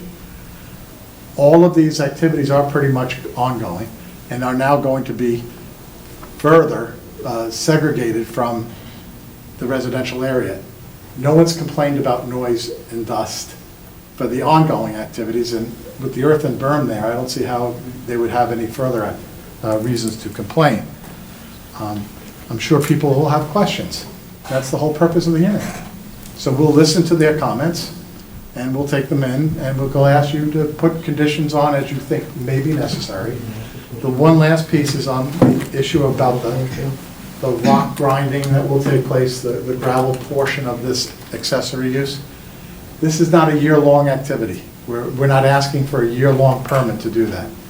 We need probably to have 2 months in the spring and 2 months in the fall where that activity can take place. That way people who are outside during the summer won't hear any noise whatsoever. And I remind you all, if any portion of these uses creates a problem under the town zoning bylaw, your building enforcement officer is going to come down and say, comply. And we're quite sure of that, and we're going to comply. So we're not looking to duck anything, we're not looking to slide something by. We're looking to comply on a local level. And we're happy to answer any questions that people will have. Thank you. Thank you. I'll open up to the board first, and then we'll open up to, so. Delise, you have any questions and concerns? I'm formulating a question right now, so I'll if get you back to can, that. yeah, And thank it takes you. you a while to formulate. Yes, I know.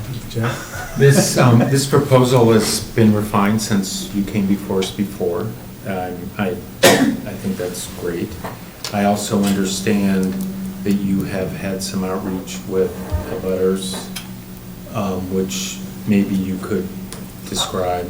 The outreach has taken place directly by my clients. Okay. And I encourage that. People sometimes get nervous, appropriately probably, for dealing with lawyers. This is a local issue that should be dealt with the landowners and their neighbors. And they're ready to address anything straight on. Okay. And have. Anything else? Well, I'm coming from this, from a sort of a precedent, and I lived in a neighborhood that had a sort of farm permit with Joe Cataldo, and been there for many, many years. And there have been a couple instances of problems which were then resolved. One of them was he was processing soil, noise, dust, this and that, complained to the building official. The building official came, like you said, issued a cease and desist, blah, blah, blah. And I guess my point is that the town has a way of dealing with potential problems that might arise from this type of operation. And that's my perspective. And that's a 30-year perspective on this particular, situation. Well, I have a question for the enforcement, for the building inspector. What's the difference between this and what went on at the farm? Air Road? No, not Air Road, the one, Halloran's issue. Why? And we had 2 cease and desists there. So. There was noise there. Well, just want to make sure that we're not doing the same thing that happened Sure. there. Thank you for the opportunity to speak, Mr. Chair. Ed Mullen, Building Commissioner. Halloran's Farm does not fall under 61A protection. It's not agricultural use. It's not allowed accessory use. And as of September 30th, no more soil operation exists on that farm. However, the firewood processing, because it existed for more than 10 years, it then existed by right and was given a variance by the Zoning Board of Appeals. So the firewood operation is protected. The soil processing can no longer exist.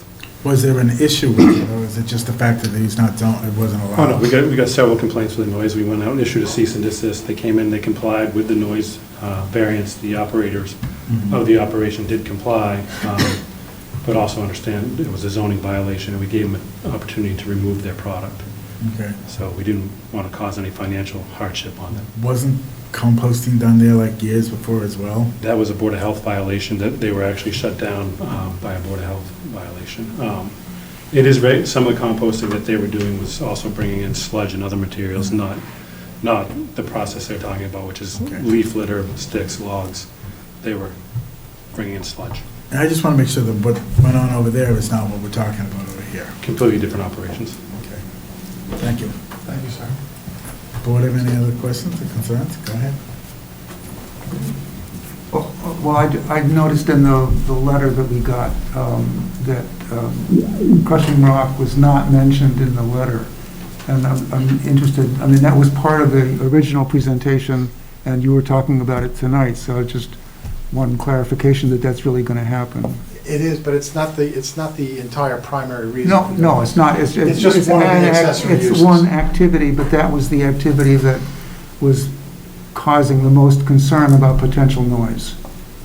I understand. It is not the predominant accessory use that's going on here. Right. It's the composting, and I might add, no outside food is being composted here. That's a very important issue. Right. So I was more focused on, quite frankly, smell and food composting than gravel and breaking up rock, of existing rock on site, not rock being brought in, but rocks on site. Well, it's a noise issue, that's what, And the noise issue again, and to further limit that, we're more than willing to accept conditions of limited use for 60-day, 60, 75-day periods in 2 seasons.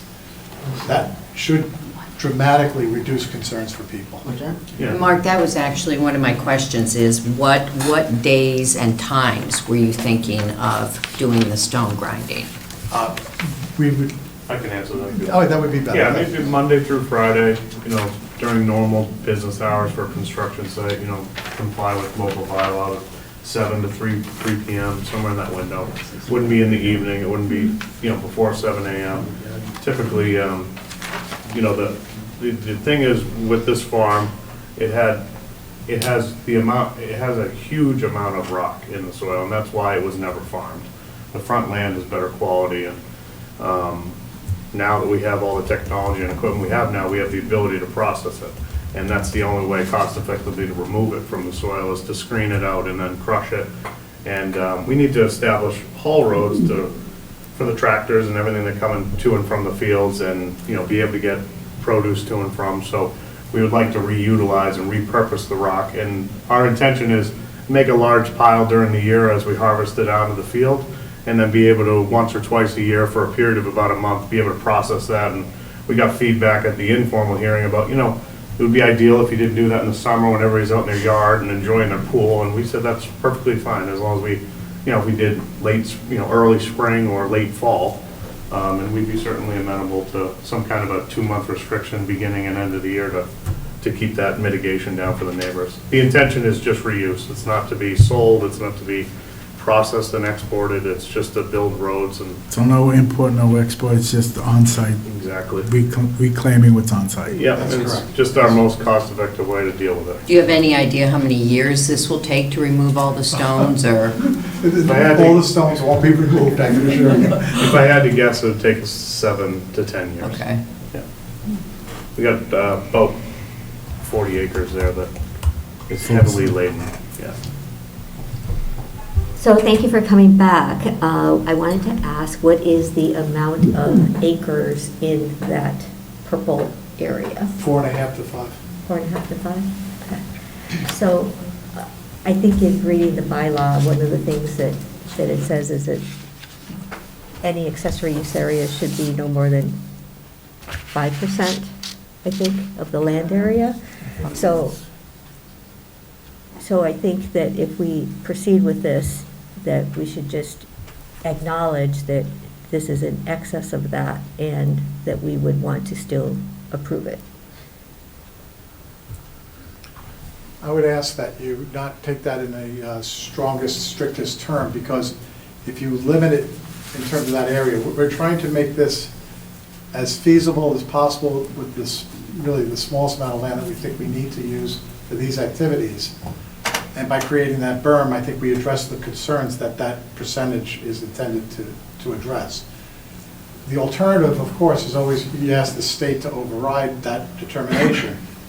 I would prefer, I absolutely do not wish to do that. I want to get consensual agreement with this board and to the extent possible with any neighbor's concerns through conditions. If we're going to do a strict identification of 5%, I think it's going to it may create a problem. I don't think we can limit it to 2.5, 3 acres. I really don't believe we can do that. I believe you, I didn't hear the same thing that you did from Anna. And I believe what I heard Anna say was that, Doug, I believe she's saying if we're going to exceed it, we'd have to acknowledge that we're exceeding it. If they do grant it. I'm sorry. I misunderstood. I apologize. Yeah. Thank you, Anna. Yeah, absolutely. And then, And just to let the board know, a lot of thought went into where that's located. In our previous plan, it was in another corner, which we thought was appropriate. We did meet with some neighbors. That seems to be the furthest distance and the best, or I guess the least agriculturally conducive piece of land on the property. It's an outcropping of bedrock. I believe, Bartley, you saw it. And, it's probably the hardest piece to reclaim, so we'd like it to be the last piece we reclaim. And it's high, it's dry. A lot of issues with composting comes from moisture. And if you put it in lowlands and it gets moist, that's where you can get smell. The rotting sludge that Ed was referring to, the building commissioner, and importing of food waste is what accelerates the compost process. And you can work on a smaller footprint by using those kind of products, and it gets it to a finished product faster. We can't afford to move it at that pace, and that's not our goal. Our goal is that hopefully 50% of the product we're making, we're reusing to reclaim fields, and we're able to sell 50% and amend soils to offset the cost. So just to be brutally honest, the length of that was thought about closely, because compost piles effectively have to be no higher than 15 feet, no lower than 10 feet. So to get enough footprint to be able to put out a row and be able to turn the row effectively so you don't have a fire, and so that you don't have compost that's burning, and so you can get the temperature high enough to kill the weed seeds, which then get spread, that we then have to mitigate mechanically or with herbicides. We want to do that as responsibly as we can. So that footprint is absolutely necessary to an effective composting facility. Well, and my intention was to actually protect the decision that the planning board were to make in terms of saying, if somebody were to say, oh, well, that's more than the bylaw allows, for us to be able to say that we're accepting that in this particular case, especially in light of the fact that there was so much support for your particular special permit, so. Appreciate that. I had one more question. So there are 7 phases, I believe, so are you just going to start with phase 1 and kind of work your way through and? Yeah, and we actually labeled it in the order we believe we're going to be able to proceed with it. And that's why they're labeled in the order they are. And you'll finish one and then move on to the next sort of? Yeah, I don't know if it would be that perfect of a science, but yes, that's the area what we would do is strip the topsoil off. We're going to screen the topsoil, get the roots and the rocks out, replace that topsoil, crush rock in the fall, and then what we're going to do is use the compost to put over the top of it, and we're going to harrow it in and mix it. And that'll be, I think what you'll see is one section will get opened and screened, and then the next section will get opened, and as the last section is applying compost would be turned into production. So I think the first area will probably take the second year.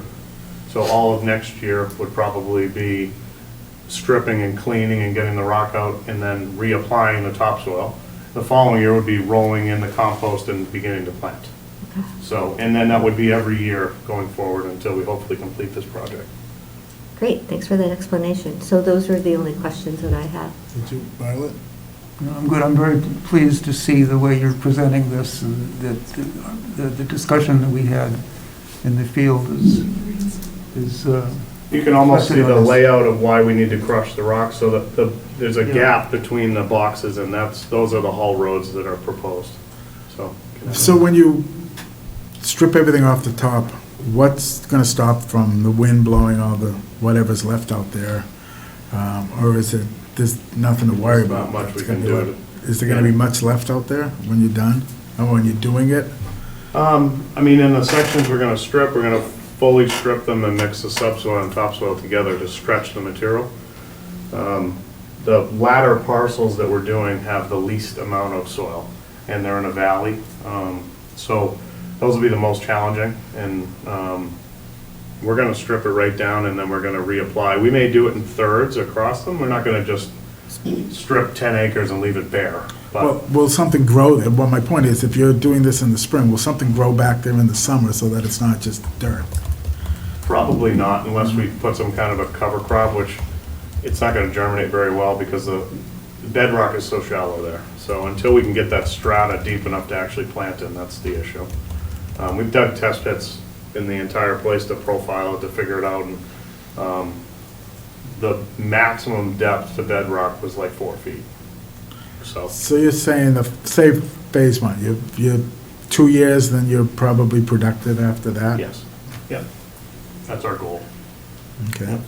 So it would be year 2, I guess, not 2 years. You were speaking very authoritatively. I'm wondering, has this been done anywhere else in New England, or? We've been involved. My company is an excavating company and a sand and gravel company, and also the landscape construction division. And we've done this on a smaller scale. A lot of the issue with this is it's too expensive for farmers to do. So typically, there's no retail aspect where they go in front of the planning board and get an approval to do what we're doing, and that's really to be able to bring in the soil, process the soil, sell the soil to offset your costs. They're not typically, most of the farmers we've done work for have, $100,000 they can spend this year, and then they have $100,000 in 2 years they can spend it, and that's kind of the challenge of them developing the land, and they've always developed the land that they can afford to develop, and it's a tough business. And there's not a lot of state funding available. There is some, but this is a massive project, and I don't know if it would be possible if we weren't dating. But and I love the farm, so, and I work there on my weekends, so that's it. And I have the horsepower to help and turn this into something awesome. So I think you guys have seen the progress over the last 5 years, which she's really proud of. So. Okay. Anyone else? I'm going to open it up to the public if we've got no more questions up here. Does anyone raise your hand and I guess probably go up to the podium and speak, please? Okay. Hi, I'm Gail Matheson from Springbrook Farm. We are their largest abutter. And while some abutters were notified, we were not. We found out because someone sent me the planning board. So I guess I have a couple of questions. Have you started already using that area? We just started clearing the land. We started moving the stump piles that are up there and spreading the ground. I have pictures of where they've already been dumping up 5 feet off my stone wall. Yeah, I mean, as far as we see that, we're beginning to import leaves out of a yard that we have, and we've started to bring the leaves in, which we don't believe there's any violation. A farm can do that. But you're here seeking approval to dump it there, so. Yeah, you have to address it to me, by the way. I'm sorry. First time up here. Okay. Okay. So the fact that there's leaves already there is a concern of yours? Yes, there's not just leaves, there's probably 2,000 yards up there. So, and I have a picture of the 100-yard truck bringing it up to dump it. We also have some concern about runoff from this leaves. I know you think it's just leaves, except that it comes from lawn clippings, and let's face it, a lot of people use lawn poisons, herbicides, pesticides in there. How do we know that this is not going to leach down onto our property, because this is a very close abutment to our property? When I went up there 2 weeks ago, it's 5 feet off of our stone wall, 5 feet. And yes, I know it's up back, and we certainly want Springdale Farm to succeed and not be developed. This isn't the goal, but we want to make sure that our property is protected, that we're not subjected to runoff. We had some problems when they clear cut and took everything off that land, where water drained down into our peaches. They were going to come and fix it, but unfortunately they reneged on bringing any loam over to replace it. We replaced it ourselves. So that's our problem with this. The proximity right up close to our farm, to where we have our huge peach orchard. As many of you have seen, we have, 700 trees. So we do not want to be impacted. I hear you. I think we all hear you. Okay. So they don't need a permit to begin hundreds and thousands of yards being dumped up next to our property, is that correct? I believe it's consistent with farming. I mean, do you don't? We compost horse manure, cow manure, yes, and then it's spread on our fields. We don't have thousands of acres of it either, thousands of yards. Okay, well, I guess that's all I have to say, because I got what I wanted to say. Mr. Sanders in the back. I'll take Mr. Matheson in a second.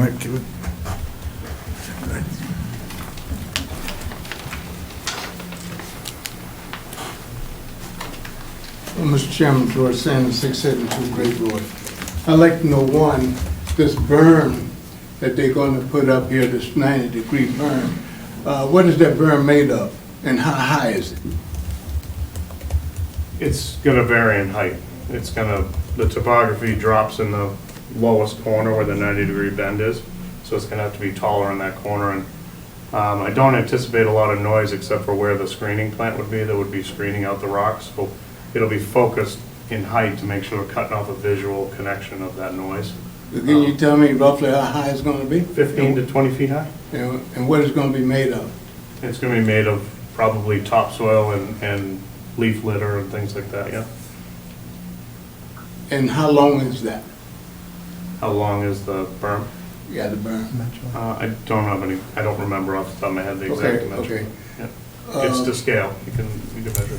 Okay, where you gonna be crushing the stones at? I know that you put in a ditch there to bring water in over here where you have an area, don't you pump water out of that ditch right there, don't you? The pond? The pond, I There guess it is is, the pond. yeah. So where you're gonna crush the rock there, are you gonna be wetting down the rocks over there to keep all this dust down? Because you know, where they're getting into the wind there, you know, the wind could be going in different directions, east, west, north, or south there. So I think it's imperative that the water keep this operation wet down so that you don't have a problem with the sediment going out. The other thing is that I think that you need to get the special permit in order to sell your farm. And, you know, farms now being ate up by developers, and you're trying to hang on to it. So I'm all in support of anybody, even the Springdale there, and also the next farm there that's over. What I would suggest that if the Madison are having problem or think they're going to have a problem with you being so close to their boundary there, I think the two of you ought to come together and see how you can curb that by not letting whatever they think that will come across over there. So, I mean, you've been neighbors for years, so let's stay neighbors, you know. So I think that would help and sweeten it up there. So, Yeah, we've actually begun the grading, and it's all tipped away from their property. We don't have enough material to grade it properly, so once we've processed some of the rock and done some more of the work, the intention is to grade it so it all pitches away from their property. well, We would like a flat plane as much as we can to work off of as well, so. yeah, but whatever area you're gonna work, just make sure that you control that area, and I don't think you have a problem. No, I agree. Thank you, Mr. Chairman. Thank you, George. Thank you. Mr. Matheson.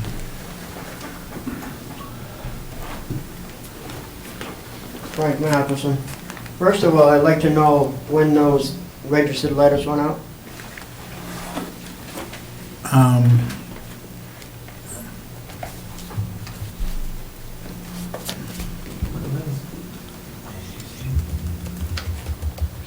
It's the same, I believe it was the same day that we got the abutters list from the town. Yeah, I see the earliest receipts is 9/28, 9/22. You never got, do you have one back from me? I'm not required to get one back. He's required to send them out. Do you, has anyone else not received an abutters list? And actually from case law, as long as the person who feels that maybe perhaps they didn't receive the notice, as long as they are at the hearing, then they obviously know about the meeting. Well, is it our mistake? I can't answer that at this point. But The it's- address that I have here is Frank W. Matheson, P.O. Box 697, That's correct. Littleton, Mass. 01460. So It didn't come, it was never sent. all I can tell you is I'm quite confident my paralegal worked on this literally address by address. Well, it didn't receive it. Well, I think the abutters should be notified. Very glad to hear that you did hear about the meeting, though. Thank you. We saw it on Facebook.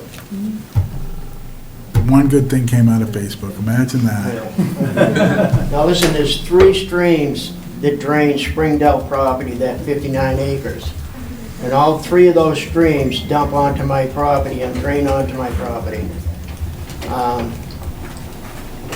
I water my cattle with one of them. There's a hole in the rocks. I'm piping the water out of the rocks next to the stone wall, right across from where they're dumping the compost. I don't want, the turf and ornamental business in the United States uses more pesticides and more fertilizer than the agriculture does. We don't, you know, you take and you look through history, up in Westminster, up there at the composting site up there, a mile radius, they're finding cadmium and forever chemicals in their water now. Another thing is, I think it's still in the Zone 2 aquifer, that property, from the Beaver Brook well. And we certainly don't want to pollute that. Okay. As far as they are required to notify, I suggest that you guys read the MDAR, Mass Department of Agricultural Resources on composting, and the EPA rules on composting. They are required to notify the MDAR before they compost or start bringing compost onto the property. They have already been dumping 100-yard tractor trailers coming in and out of there. We have pictures of them. If you'd like to see them, would you? I think she alluded to the fact that you had pictures. You can give it to the planning board if you'd like. There's got to be at least 2,000 yards dumped up there. And some of it is within a foot of the boundary line. And there's all kinds of trash and debris in it. You know, we want Springdale Farms to succeed. It'd be great if they were bringing in compost from the town of Littleton, but what they're going to do is they're going to open it up, bringing in compost and brush and trash from the whole East Coast.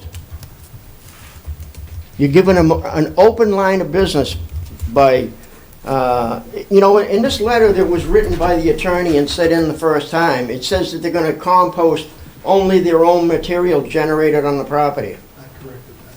That's correct? I corrected that statement, sir. I sent the letter into the board. Okay. There's already tractor trailers dumping loads up there. And, you know, there's also a huge fire hazard. Matrano's stump dump up in Shirley has been burning since May. And I'm sure that Mr. Ethier, Jeremy Ethier's composting and stump facility in Ashburnham made national news this summer. They had to bring in firefighters from 20 towns to put that fire out and control it. There's a huge fire danger with composting. Okay, now in the rules here, it's whether you approve a special permit for a farm lot. In section C, number 2, degree of assurance, it says right in there plainly that you can't affect other people. There can't be any danger. You read on the MDA website, the first complaint, the most common complaint is the smell. Number 2 is the noise. Number 3 is contamination, heavy metals and pesticides. Number 4 is dust. So there's going to be issues. And it's going to affect the quality of life. It's going to affect people's land values. We should, you know, as a board, you should be looking at things that improve the values of the abutters and improve the quality of living in the town of Littleton. Not by opening it up to bring a dump in. We don't want to be known as the town with the stump dump, like Sterling or Ashburnham, that's got a huge fire up there now. Yeah, you talk to somebody and you explain where Haverhill is, and oh yeah, where the trash burner is. We don't want to be known as the town where the stump dump is. And we don't want to be known as the place next to the stump dump. Thank you. Anyone else? Mr. Chairman, just to correct, I have the green notification to Irving Matheson at P.O. Box 697 Littleton, Mass. It was sent out. We never got it. I'm Frank Matheson. On the abutters list, sir, it gave Irving as the name. That's all I can tell you. That's what's furnished to us by Thank the you, town. thank you. Thank you, sir. Anyone else have any questions or concerns? I'm gonna leave it to go ahead, ma'am. Do I have to stand up here? Sure. Oh, I'm so nervous. So nervous. No, you'll do fine. I didn't get one of those either. You took the picture away, but I'm in the bottom right corner of that picture. There's a butter in the back. And I'm 78 years old, and if they're going to be crushing rocks for 10 years, I'm going to be 88. I've been here 50 years and 2 months in this piece of land next to this beautiful land, and I loved seeing the trees come down because now I can see the sunset. But I'm really worried about noise now, and the beeping of trucks backing up all the time. Is that going to be all the time? Beep, beep, beep. No, good. It's not constant, though. I really want you to succeed, I really do. I just am a little bit nervous about it all. Important that permit be reviewed yearly. Are you going to do that as the board and review the things that are going to be agreed? I don't believe so, no. Once we approve it. Well, that was talked about. Right, the general protocol is when there are complaints, those go to the building department, and zoning enforcement has the authority to make sure that operations are in compliance with whatever the board issues. We can't issue a special permit with 1 year renewable if there's We minimal can, but I complaints? think customarily it's like 3 years. 3 to 5 years, yeah. And then it's up to zoning enforcement officer if there's a complaint, if there's a noise or a smell or a nuisance. Right, that allows the town to respond immediately rather than have to wait for a planning board meeting and that discussion. When they all went on a walk with you, John, for some reason, I wasn't invited, and neither was Rick Finley, and we're the two corner pieces. We weren't invited either, 6 Beaverbrook. Can I speak to that? Sure. It was a safety and liability issue, and I didn't feel comfortable having a large amount of people on my property for the sidewalk. It's rough terrain. So We took a pickup truck and John Mitchell offered to be the liaison between ourselves and the abutters, and then reached out to them. No one has come forward to meet with us individually, which we did extend a hand to. Bartlett was On that trip. yeah, CC'd in the emails and the communication as to my reason why. Good, thank you.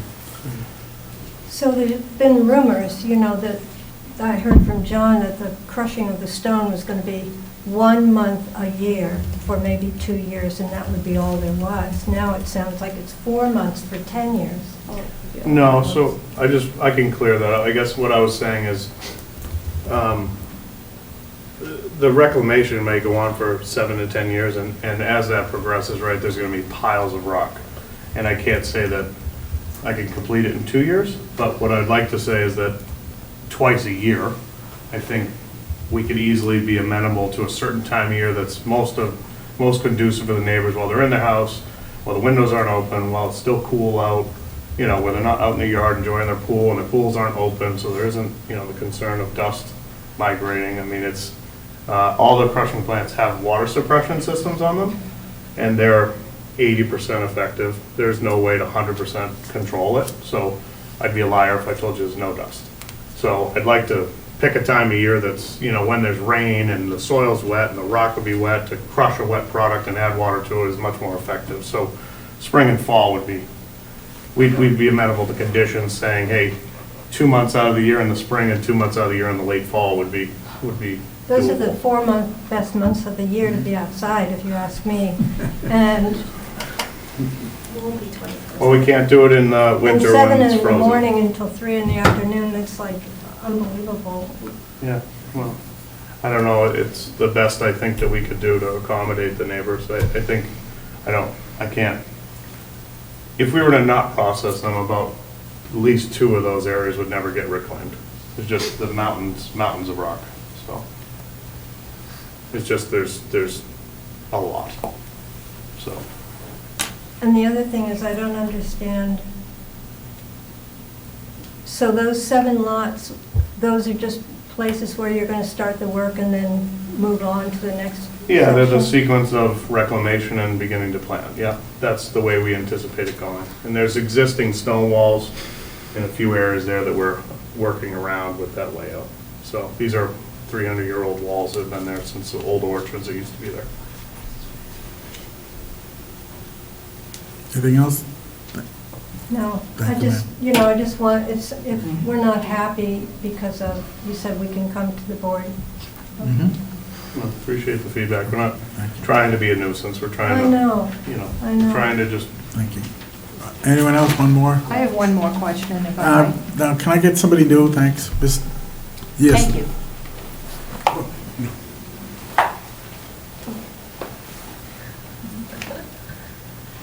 Hi, John Field, 6 Beaverbrook Road. We did receive a card, but there was no outreach.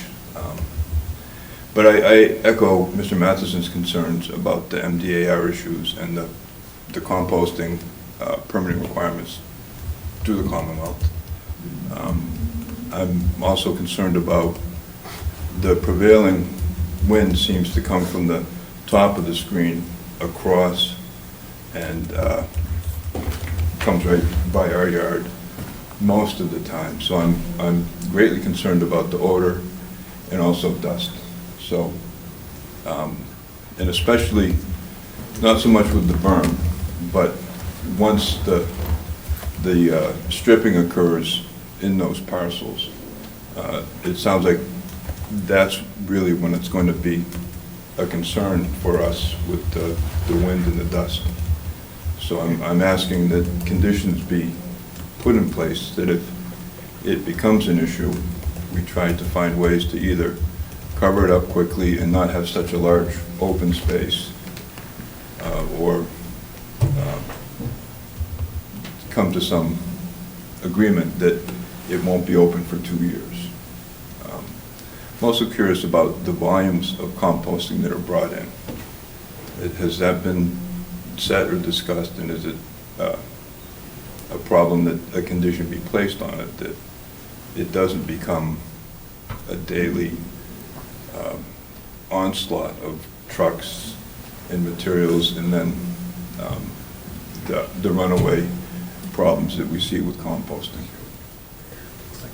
I can respond to that a little bit, John. The leaf litter comes cyclically. Obviously, you work in municipalities, they accept this waste and then they haul it out a couple times a year. So what happens is spring and fall, they make room for more leaf litter to come in. The municipality doesn't want to deal with getting it to the finished product. That's what happens. They don't have the means or the wherewithal to deal with it. So we would be that end user for a lot of this product to reclaim the fields and put 6 inches over 44 acres of land. It's a lot of material. It's 100,000 plus yards all day long. So I don't want to belittle what we're doing there. I'm not trying to pull the wool over anybody's eyes. We need a lot of material. We need a lot. So I'm not here to hide it. We need a lot. And I think town of Littleton used to, use Danny Lennox, used to take a lot of the leaves from the highway department and help out. Basically, some of that material goes back to mulch suppliers where they finish it. Some of it, we would do the same thing here. And hopefully we can help out the local communities that are now hauling that leaf litter way out west right now. Where, and our intention, we've already spoken to MDAR, and the process is if we can get a special permit, they would like to then set up a meeting on site with MDAR. We will have a permit from MDAR and oversight. We have to develop a grading plan that's appropriate. We have to develop swales. We have to develop a maintenance plan that's overseen by DEP, and we'll comply with all that. And we will have an MDAR permit. That was our intention always. We just don't, we're gonna do this right. We'd like to do this right, so. Yep, if that gives you any peace of mind, so. Okay. To the chair, is the berm going to be vegetated or stabilized in any way? Yeah, we're gonna seed it, yep. Okay, so we can continue this to, Do you want to do this one on November Thank you. 10th meeting? thank you. Mr. Chair, may I be heard? Sure, one last person, yes. I don't think they do.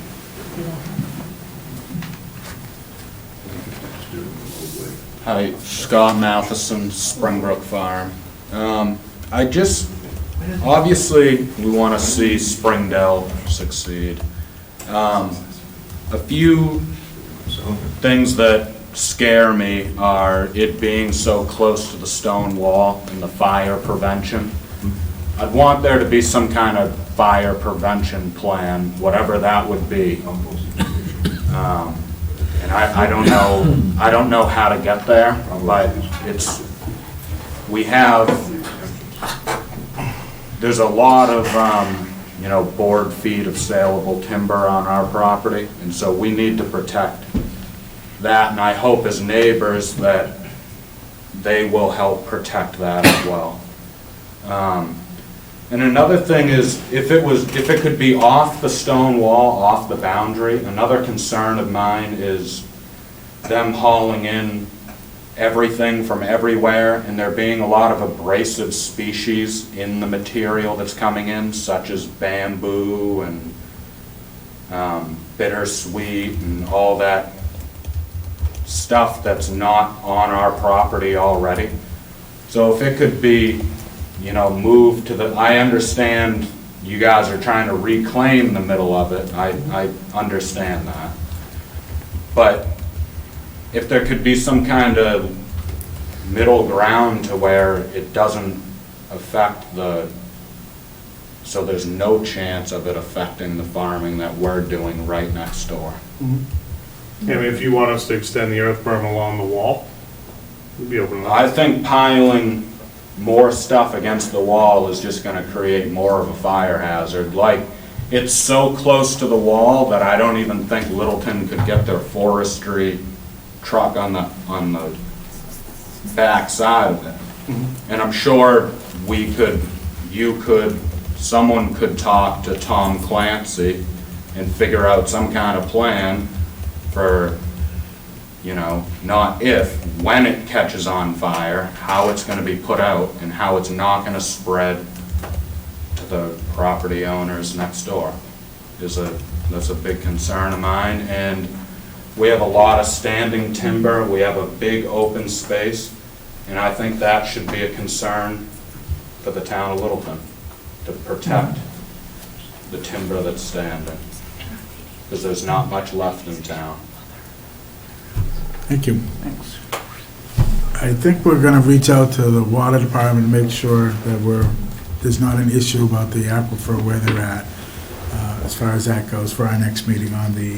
Well, actually, that's the question to the board. Do you want to add this to the October 25th, or do you want to continue to November 10th? Put it on October 25th. I think we need to reach out to the water department and see what their thoughts and concerns are on it. Conservation, same thing. I probably would reach out to the building department to find out issues that we could potentially be looking at with composting, to see what your thoughts and your concerns are on it, since you've had to cease and desist others, and we want to make sure if we're going to do it, we can do it the right way. Can the board think of anything else that we need to have for the next meeting? I think I would just encourage both parties to get together and talk and figure out how you can help one another or alleviate your concerns, because as a resident of Littleton, I certainly want to see both Springbrook and Springdale.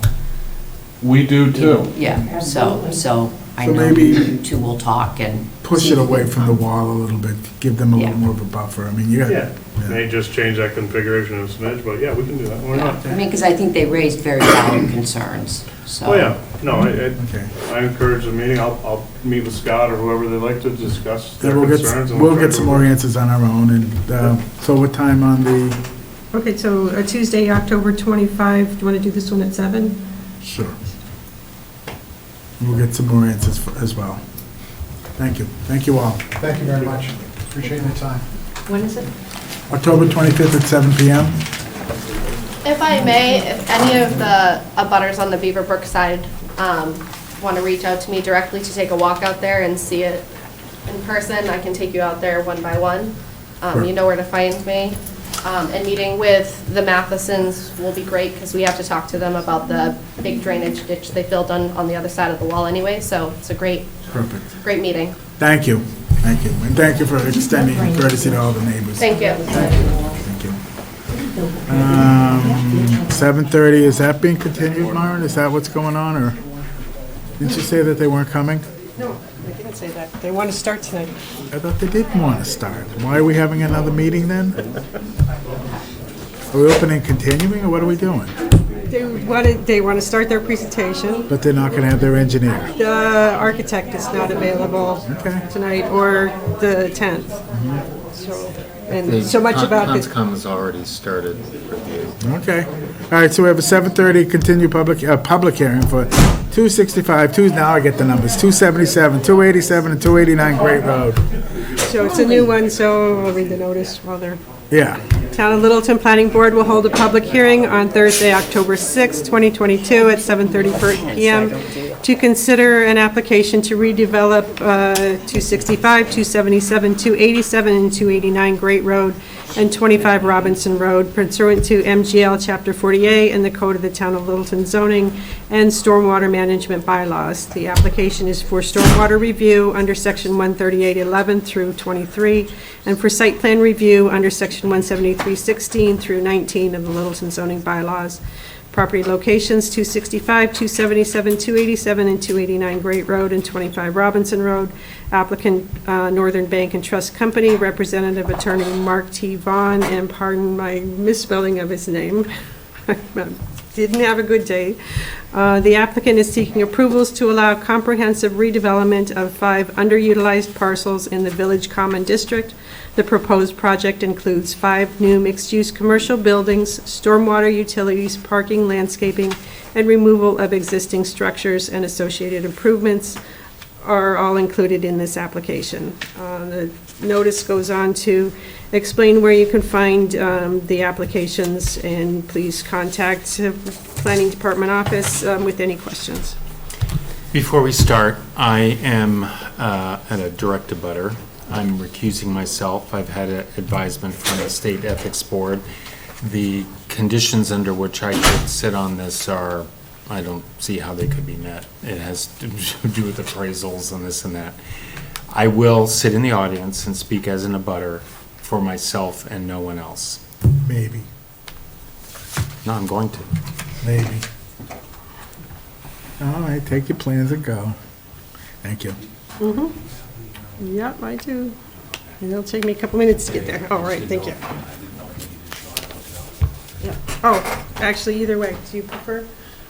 You want me to drive? Sure. You can have your drive, that's right. You were going to do this one. Or do you want to use my computer? Your choice.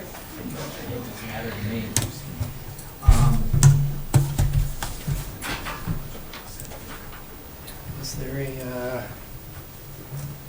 a laser pointer or anything? No, the laser won't work on this kind of screen.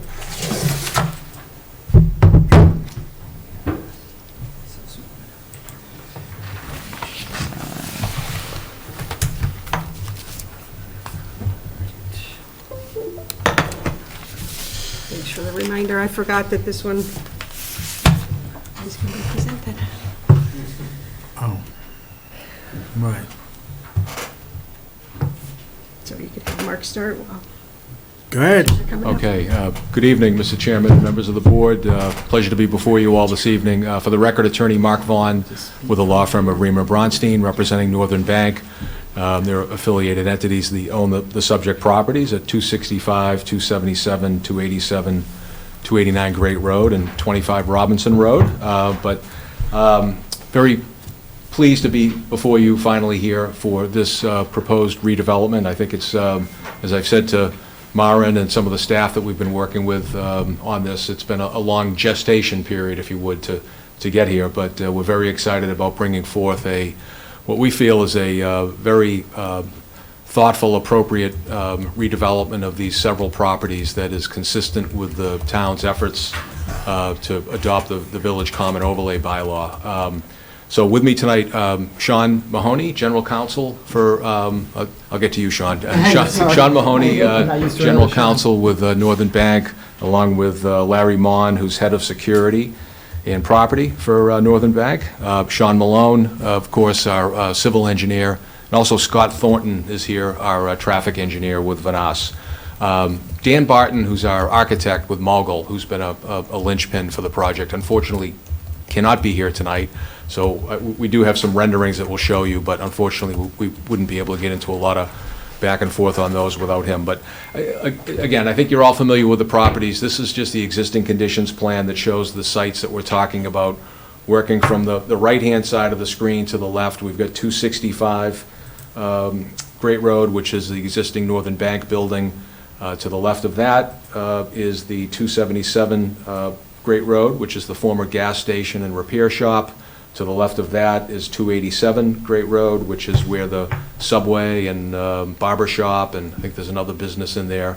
And then on the corner, of course, is the former greenhouse, garden shop, whatever utilization it has been used in the past. And then to the rear is where 25 Robinson is, and I think as the board recalls, that property was incorporated into the Village Common overlay by town meeting. And as we'll get into the plan a little bit, there's no building proposed on that rear property. We have a very healthy and substantive berm and landscaping, but it's really being done to allow parking configuration and for the site to be able to breathe a little bit better. Just very quickly, the next slide. I'm going to try not to be too long on the tooth here, Mr. Chairman. I know you've been at this since 6 and you got something on after us, but this is just an aerial of the properties. Again, that might be helpful to see in real life what it looks like from the air. And you can see here there's a lot of expansive pavement on the site in terms of the curb cuts are wide open, and there's not a lot of proper drainage. There's a lot of ponding and puddling that goes on the site, and also a lack of connectivity between the properties. While the middle two are connected, there's no connection between the bank property to the other or the garden shop property as well. So. And next, we've just got some photos. Again, I know you're familiar with these buildings. You probably drive by them at least once, if not more, a day. But that's the retail bank branch at 265, a couple of different angles of it. That former gas station site next door. You can see the wide open curb cut openings and some of the ponding there. And again, not the most attractive site, and I hope I'm not offending anyone by saying that. And this is the building next to it where Subway is. You can keep going, Sean. Again, just a different angle of it with the different tenants that are in there. This is helpful perhaps to see because you can see here how there's no pedestrian sidewalk at all that runs along this portion of the site, and that's one thing that I think our plans really dramatically alter in terms of providing a significant sidewalk along that front. And then last but not least, of course, the property on the corner, which is the former garden shop. And again, you can see that expansive pavement, wide open curb cut, not very appropriately designed under today's standards. So next, we've got just the plan itself that's being proposed. And I'm going to segue over to Sean in a moment to talk through the nitty-gritty on it. But this plan shows the landscaping enhancements that we're talking about incorporating. It's got the different buildings that are located on there. Working this time from the far left, Northern Bank is excited about building a new retail branch location that would be at that spot there with a drive-through. I think you'll be pleased to hear that there's no curb cut proposed on Robinson. That's no longer being proposed. Now we'll be able to have that traffic circulate around the building and be able to exit out. And that there's, again, no building that's on the former 25 Robinson Road property. It's all being healthy buffer screening and berming with landscaping. The building to the right of that would be a combination of retail and office. And in between those two buildings, you'll see a pergola with a lot of public realm and open space that we're talking about providing to really try to enliven this area. We have some renderings of that. To the right of that pergola is what's known as Building C and D, and that's going to be retail and office. And then to the far right, which is where the bank is currently, that would be a coffee shop, kind of fast casual concept that would be in that. And you can see here how the sites are interconnected in the rear with the ability to, not have to drive out and go out and then enter again if you wanted to go from one business to the other. And I think as Sean will talk about too, you'll see a significant 10-foot wide sidewalk that is along the entirety of Great Road, and it goes around that bend there, which is in keeping with the aspirations of the form-based code. So again, huge focus on pedestrian accessibility, public realm space, landscaping and buffering, and I think with that, maybe I'll turn it over to Sean, and you can just maybe talk through some of the pretty significant drainage, stormwater enhancements, and where we are with that. So, great. Thanks. Thank you, Mark. Mr. Chair, is it all right if I sit here so I could still Sure. drive the computer? That's fine. Appreciate it. For the record, my name is Sean Malone with Oak Consulting Group. I am the civil engineer for the project. And I'll just quickly talk about the layout here and some of the landscape elements, and then briefly on the stormwater design and the utility design. As Mark mentioned, we have 5 proposed buildings. There's a total of approximately 34,000 square feet proposed between first floor and some buildings with second floor. We have 158 parking spaces proposed. And as Mark mentioned, we're consolidating the existing 6 curb cuts that are on Great Road right now along this frontage down to 2. So we'll have a full-service entrance over here on the right, and then a second over here on the left, and that's it. As Mark mentioned, no connection to Robinson Road whatsoever. The bank drive-through, which is located here, has been designed with a bypass and a loop road coming back around into the site. So we're containing all that traffic on the site.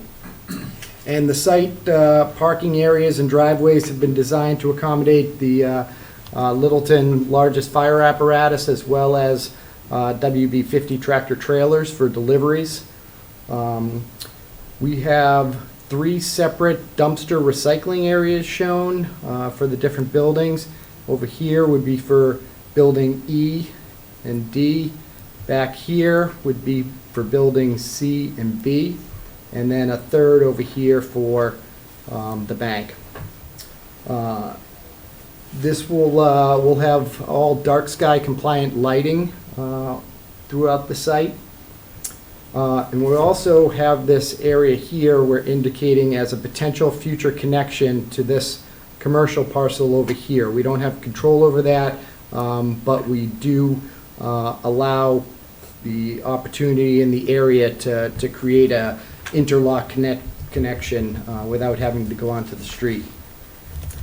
As Mark mentioned, we have a 10-foot sidewalk all along the Great Road frontage across the site. All of the buildings have been brought forward to the within the maximum setback line established in the form-based code. So we're really creating that streetscape that the form-based code desires. We also have pedestrian circulation throughout the site with sidewalks, different connection points to the buildings. We have these large, this large gathering space here. This would have kind of a pergola over it, be pervious pavers. There'll be some seat benches, things like that. Some place for people to just gather and kind of hang out, have a cup of coffee, have a sandwich. A similar area over here between C and D, another one along the streetscape here, and then a third for the, a bit for the coffee shop over here. Excuse me, can I ask a quick question? Yes, ma'am. So those spaces that you just were talking about, those are all the public spaces, right? They're not attributed solely to the tenant in those buildings? Generally, yes. I think this area might be more for the coffee shop.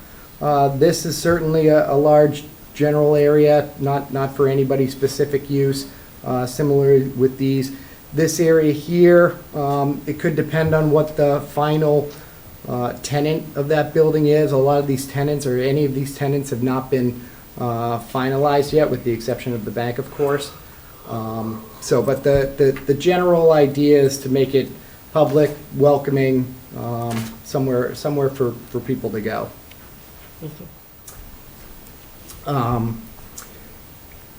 And with respect to the landscape, this boundary with Robinson Road has been a key element of this design and this layout.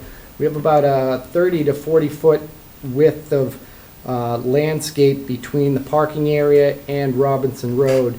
And along this area, we'll have about a 3 foot high berm, and on top of that berm, a solid wall screen fence with a variety of plantings, evergreens, deciduous trees, shrubs, and grasses along there to create a really nice buffer between the project and Robinson Road. And similarly, we'll have a similar buffer with the fence and the plantings between this western or eastern property line and the Cassell's property here. So really going to have some extensive landscaping along these buffers to really make this feel comfortable for the neighbors. And the screen fence too will also allow for containment of headlight glare on the site. So any from the drive-through or these parking spaces, that will all be blocked by the solid wall screen fence. All the site plantings will be native, and as I said, be a mixture of evergreens, perennial plants, deciduous trees, to really give a nice aesthetic to this site. It's certainly an improvement over what exists today. I'll move a little bit into the stormwater here. And with the stormwater, I just want to back up to the existing conditions briefly. About 75% of the site, everything from about the midpoint of these buildings back, flows to the back of the site. There's a low area here. Some of it is actually flagged as a isolated wetland, but there's a large ponding area that extends between the Cassell's property and this subject property. This area actually meets the regulatory definition of isolated land subject to flooding. Therefore, it is regulated by the Conservation Commission. And what happens here, the water ponds in this area, it gets up about 2 to 3 feet deep and then spills over in the bank drive-through area and out into the road, the drainage system along Great Road. So we're very sensitive to this area. One, there's certain regulatory standards that we have to meet, but also I've spoken to the neighbors here on a couple of occasions to understand their concerns and what the extent of the flooding has been on their site and what we can do to help that, and not only make sure that it gets worse, but try to make it better. So we have filed a notice of intent with the Conservation Commission. We had a meeting with them on Tuesday, so we have begun that process with them as well. So the stormwater design, we wanted to do two things mainly. One is try to limit the amount of stormwater that flows into that low area next to the abutter, and to try to retain as much stormwater on our site as we can and provide treatment before it discharged out into the Great Road system. So we have a series of underground pipe detention areas here and here. These are perforated pipes. They're about 18 inches deep. One of the challenges with this site is the groundwater is not very deep. So we had to keep the system somewhat shallow, so it's kind of shallow but expansive. And this system has been designed to retain not only the recharge volume required by the regulations, but also additional volume that is taken up out of this ILSF area, so that the net effect is that we have more stormwater retainage volume on site in the post-development condition than in the pre-development condition. And the stormwater will all be treated with the treatment units and the infiltration. And then we have an outlet here for this ponding area to help relieve the elevation there. I think the calculation showed that for a 100-year storm would be lowering the high water elevation by, I think, about 3 inches back here. And all this will be piped to a detention system. So this is solid wall detention system that is actually into the groundwater table, so that's why we have the solid walls. We're not providing infiltration there, but we have larger pipes and really slow down and hold the water back so that in the post-development condition, we have a lesser rate of runoff from the site than in the pre-development, as well as providing the treatment required by the regulations. And lastly, I'll quickly touch on the utilities. We have been in contact with the Water and Sewer Department. We in receipt of the preliminary sewer plans for Great Road. So this has been designed to tie into that. Would be solely within the gravity section of that sewer. It transitions right about here. So this is gravity, this is force main. So we'll be draining into that. And then we'll be connecting to the existing water mains within Great Road and the electrical system as well. I am, we had a meeting, a technical review meeting with the department heads last week, and I will be setting up some specific meetings with the Water and Sewer Department and the Electric Department to go over those details and finalize what they're looking for. And then lastly, this is just some images of what we're proposing or what we're thinking with the landscape. We'll also have some bike racks at the rear of buildings D and C. We'll be using pervious brick pavers, some stamped concrete areas in the parking to break up the monotony of the black pavement. We have some speed humps in the site. The dark stained privacy fence is the pergola, and then some general images of the types of plants that are proposed here. And with that, I'd like to ask Mark to talk a little bit about the architecture. Right, I'm going to be wandering beyond my pay grade here because Dan Barton with Mogul Architects is not here, but these have been updated to reflect the landscaping that Sean just walked through in terms of accurately reflecting how on the landscape plan everything would appear. But again, this building is very consistent with what you had seen before when we were before the board, I want to say 1.5 years ago, when we were just looking at the bank building on the corner. But again, it's been freshened and incorporating the landscaping. So this is looking at the total site, if you would, coming from the common area. But as you can see, very thoughtfully designed, real intent to beautify and improve the appearance of that area. And then the second is just the other buildings. You can see the coffee shop, the buildings that we talked about before. Again, real focus on green space, public realm space, wanting to make sure that these buildings are something that, I've said this before, but not only that the bank and the property owner are going to be proud to see, but really we would hope that the entirety of the town is going to look at this as a real source of pride for the community and certainly a tremendous enhancement over what's out there today. I think Dan, at your next meeting, could certainly speak to some of the design cues that he's been trying to, mimic and go after in terms of, the New England farmhouse appearance and other things. But again, these renderings are very consistent with what I know we've shown before. Because I think, as the board knows, we've been at this for a few years in terms of trying to get to this point, which we're finally excited about being here. But very briefly, I was just going to have Scott Thornton summarize the traffic, and then I think we're going to be out of here and happy to answer any questions. So, thanks, Mark. Good evening, Mr. Chairman, members of the board. For the record, my name is Scott Thornton. I'm with Vanessa & Associates. We prepared the traffic assessment for the project. And I realize the hour is late and you have another item after us, so I will be brief. I only have a few slides.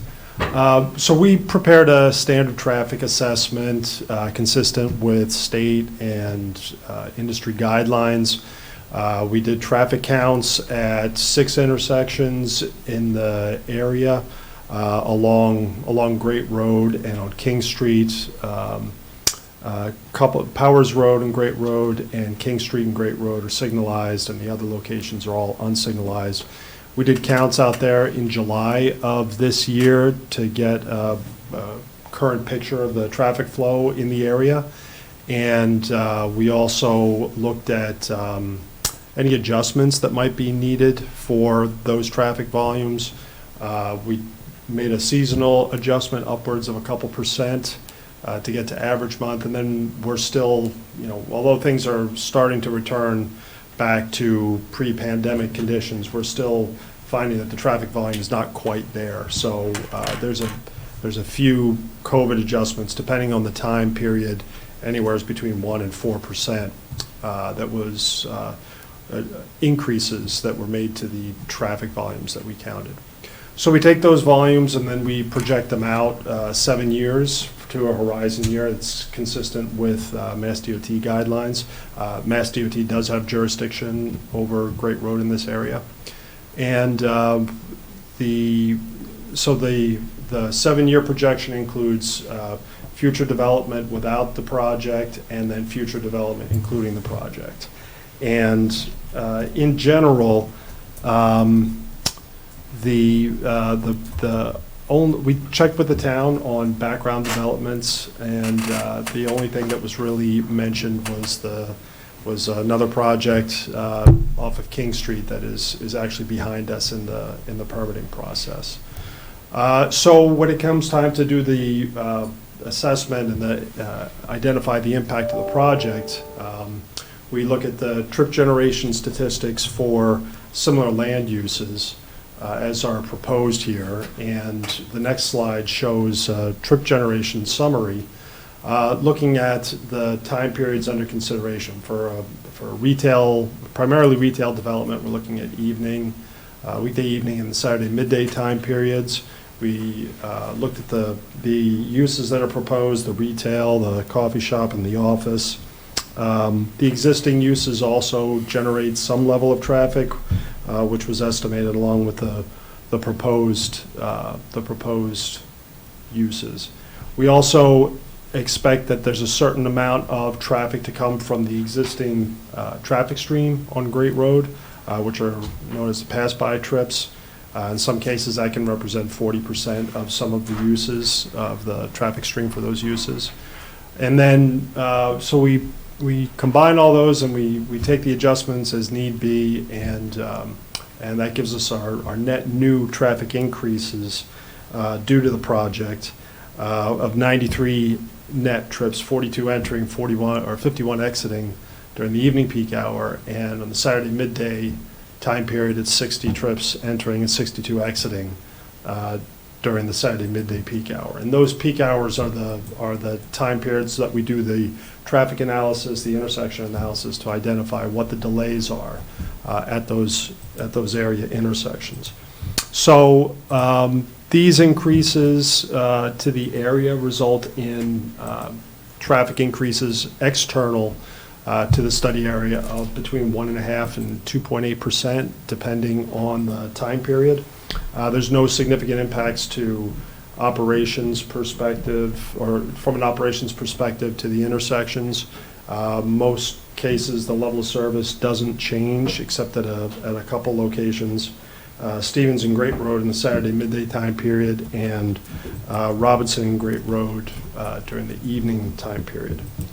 The driveways, actually, the next slide shows it's the summary, which is good news because we're almost done.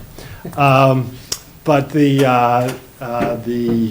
so the driveways, again, the two driveways, as both Mark and Sean had mentioned, down from 6 to 2, they should operate at level of service D or E during the peak hours. There's more than 600 feet of sight distance at each location, which is adequate for actually exceeds requirements for for the speeds that are out there. And, you know, the benefit in going from 6 curb cuts to 2 and getting rid of this sea of pavement that's 100 feet wide in some locations where if you're a pedestrian, you have to traverse that.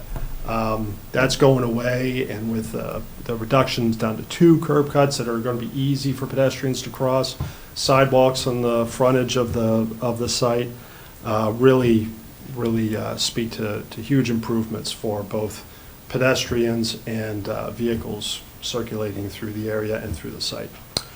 So that's it for traffic. I'll be available for questions. Thank you. Thank you. Board, have any questions? Delisa, you have any questions? Yeah, actually, I do have a couple questions as well as one comment. In one of the slides, you had shown some of the plantings you were considering, and I'm wondering if you might want to talk to our Shade Tree Committee. Remember how they put together like all the list of different trees and shrubs that they would recommend be planted? I think this would be a good opportunity to maybe engage with them. And it's the Shade Tree Committee, Okay. yeah. Maren can get you the contact information. Yeah. Great. But, Happy to do you know, that. let's get some, okay, and then I'm curious why you decided to put that pergola over here versus here near the coffee shop, where people might be more apt to go in, get coffee. I mean, I don't even know if you actually plan to have a coffee shop there, or if that's just your vision. But is there a reason you wanted to put it over there versus here? I think the intent is for it to be a coffee shop. I don't think we've determined a specific tenant yet, but my only thought on it would be that if it is, then I think it's important to have the access there, vehicular access. Right. And if you were to move the pergola over, then that would be difficult to do and have it be a visible, you know, kind of open space and also serve as a driveway as well. So I think that's why Dan Barton, the architect, decided that it helps break up that space between the buildings. And Sean, I don't know if you... Yeah, and I think the intent here is to, you know, not make it so it's just the coffee shop. It's a fairly large area, so in this central location, you have tenants in Building B and Building C there. The bank and D are close by, so it's really just kind of more of a central location draw. Okay. All right, and then my last question was timeline. When do you think you will, I mean, I know a lot of it depends on permitting and blah, blah, blah, but what's your rough timeline for breaking ground? And Yesterday. yeah. Given that you've had a long gestation period. Yes, indeed, yes. Honestly, we want to get going very quickly. So I think as soon as we get the approvals, we'll, you know, move with due haste. I think that's the intent. So I don't believe there's any intent to sit on permits and not move forward with something, because we have been at this a while, so. Pilot? Will you laugh? I know that some of the residents have asked for that line, the fence between Robinson Road and the parking lot to be moved back towards the parking lot so that there's an open area on the Robinson Road side. I was wondering if that's, I mean, you said you had 30 or some feet between so is there any flexibility in the location of that berm and the plantings? And I'll take that one, Mark.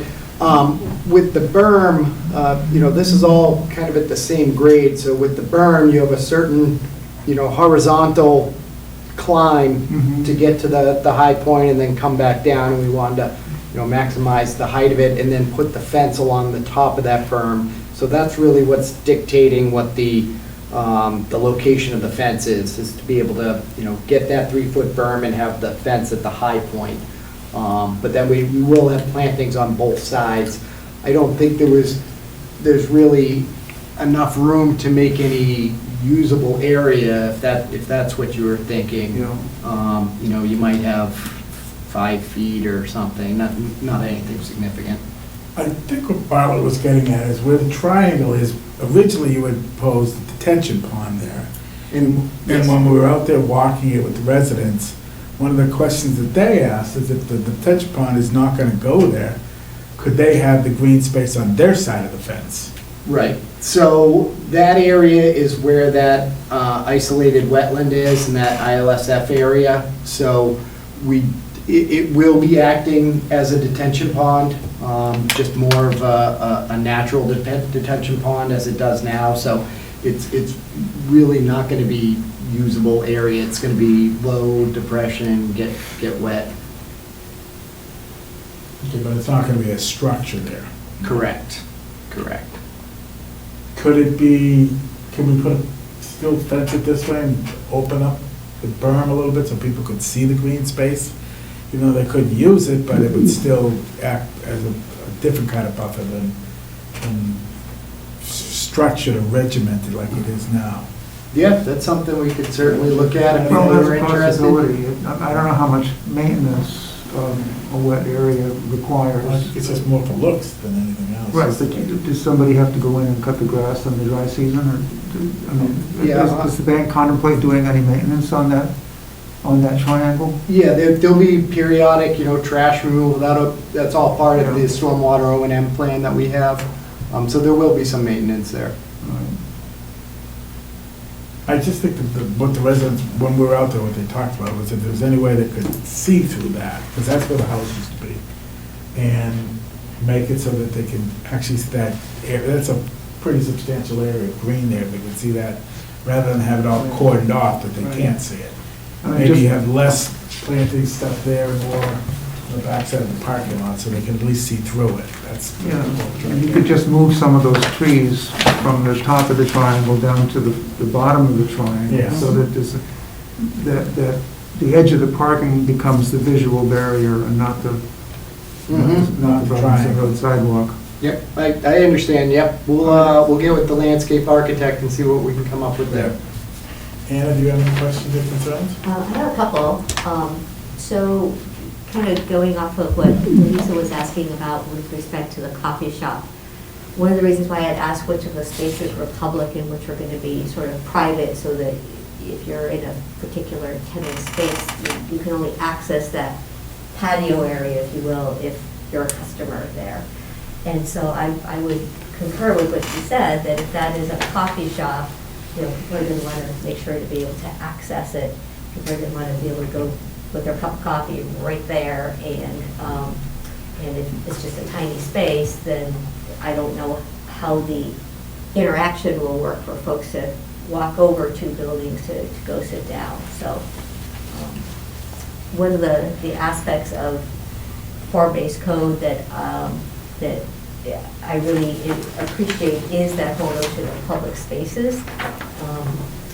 Placemaking, I think, is the term as well that's used sometimes, and making sure that we have those spaces available right where it makes the most sense. I know that from the many comments that came as we were going through the whole revitalization discussions was that folks really liked the development over in Acton, where the Acton Coffee House is. And again, there's tables out front. People can just see the world go by, and that's part of what they enjoy. And I don't see any tables out front. And maybe that's something that can be addressed. But being able to have that, I think, is important. So maybe it will, maybe in the renderings, if you could add identifiers as to what you think will be the public versus private spaces, just so that we can get that set. So that was one comment. My second one is related to design, and I understand that the architect isn't here this evening, but given the fact that this is really going to be the first significant project under form-based code, I would ask Green International and their subcontractors, including Mateel, to keep this in mind as we move forward. One thing that I wanted to note, and hopefully you all can talk with Dan about this, or maybe you know the answer. So on one of the site plan pages, L101, it has the Littleton Village Overlay District Design Standards, but I don't recognize those. they're not 173-18, nor are they the 173-222 of form-based zoning. So I just would like to understand where those particular design standards came from. Because they include things like a percentage of open space, and they just didn't look familiar. I'd appreciate that. Which she was L101? L101, correct. From Dan's set, or the architectural plan set? Yeah, the site plan, yeah. Yeah, that's probably landscape plan. And so the other thing I wanted to mention related to design standards is there's a bridge, a second floor bridge between building C and D. And so I don't think that's allowed in form-based code as a connector. But I think maybe a ground floor connector would be possible. So that's something else to kind of take into account. I just think that while it's a nice idea, especially if you're trying to connect folks from office to office, but I just don't see where that's a New England kind of feature. Love it in Iowa, in Des Moines, and love it in Minneapolis, but I just don't see it as a New England feature. And then my third comment is with respect to asking if you could provide your construction mitigation plans. I know that with this project, you're going to have the typical commuters going up and down a Great Road, and you're also going to have residents just on the other side of Robinson Road. So you're going to have a lot to contend with.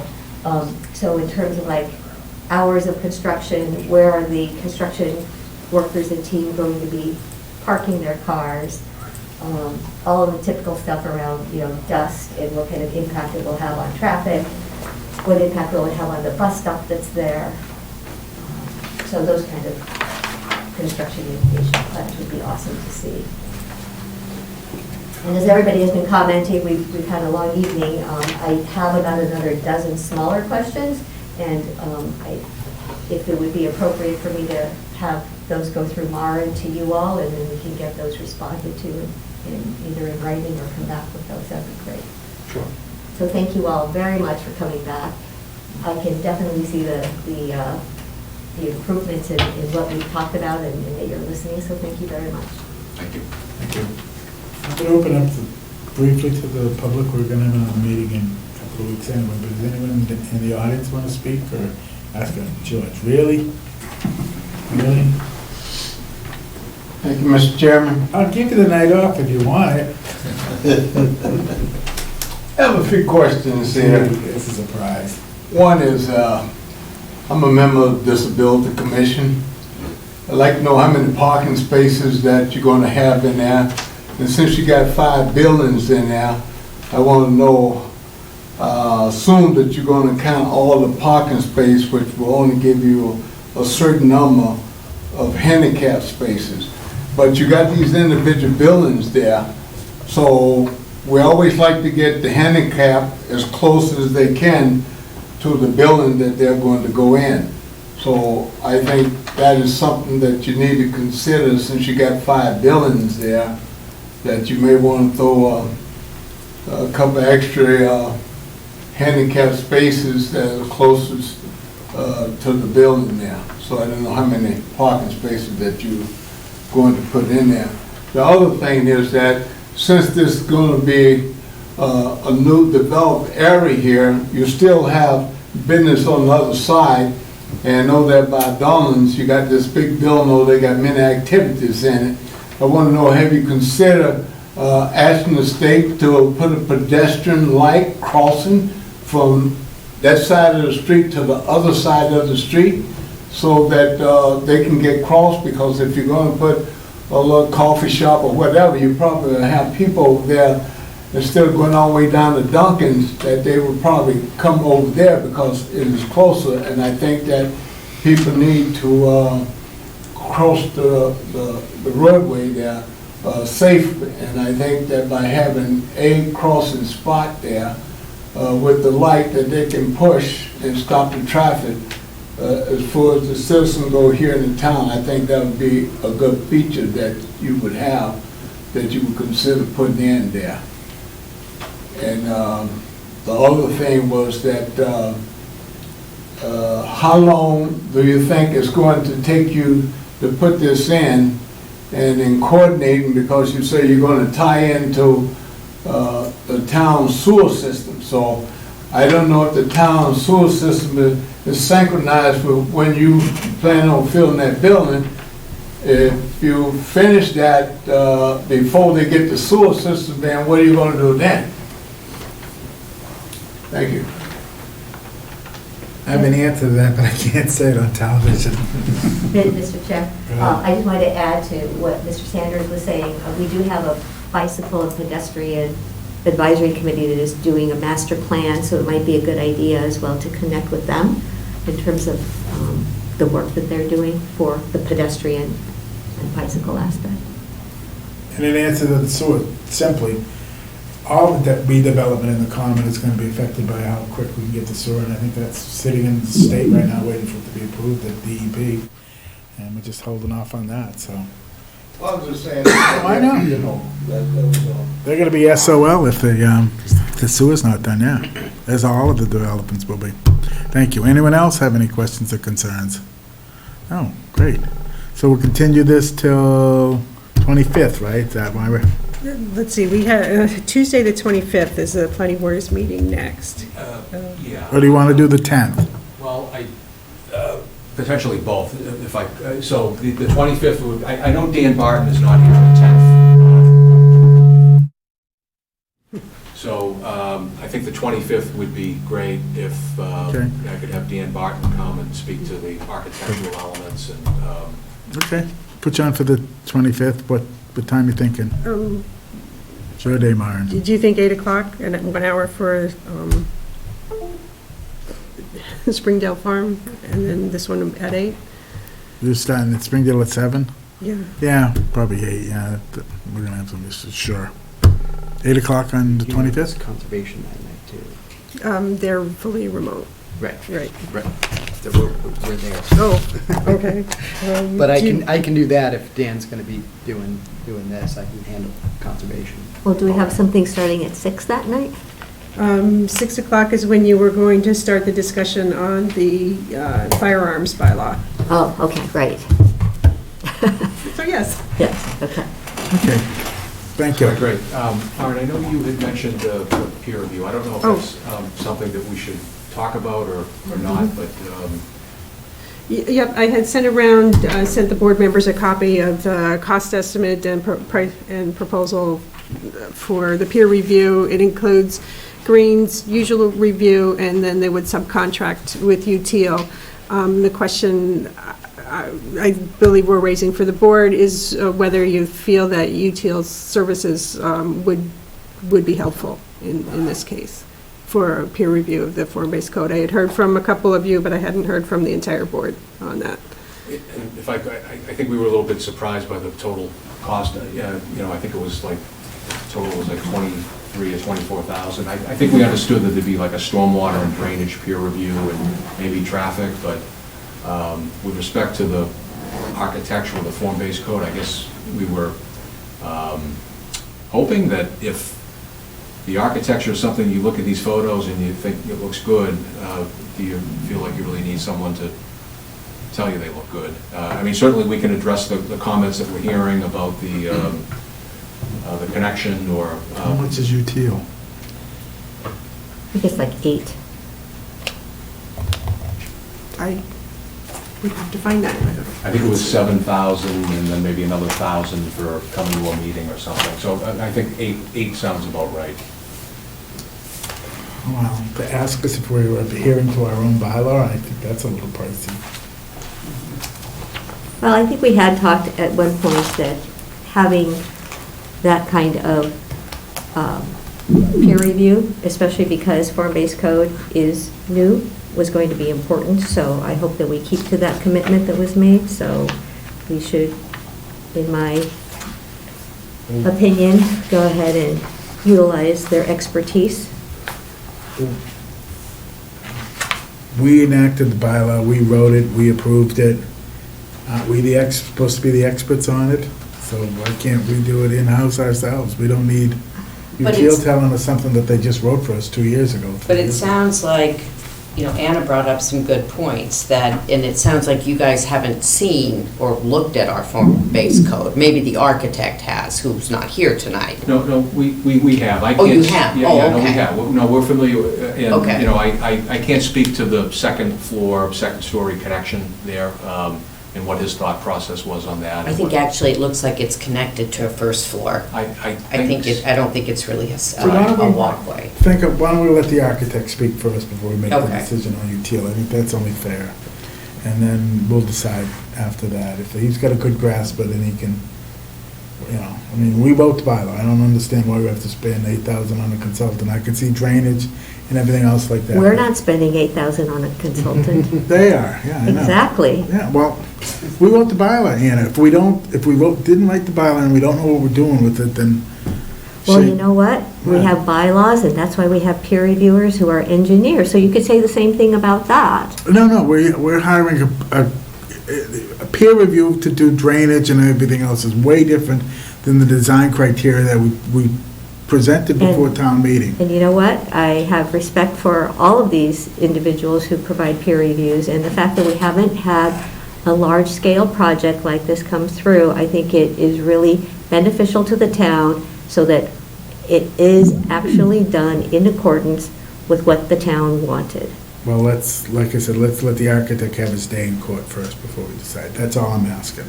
Let him come in, tell us that he's accustomed to it, tell us how he's conforming to form-based coding before, like I said, I have no problem spending their money on consultants, not at all. Okay, good. But it's always been technical stuff that we need to have done. And that is technical stuff. That's not, it's design criteria that we put in there. We did it so that it would be easier to be uniform moving forward. Everyone should know how it is.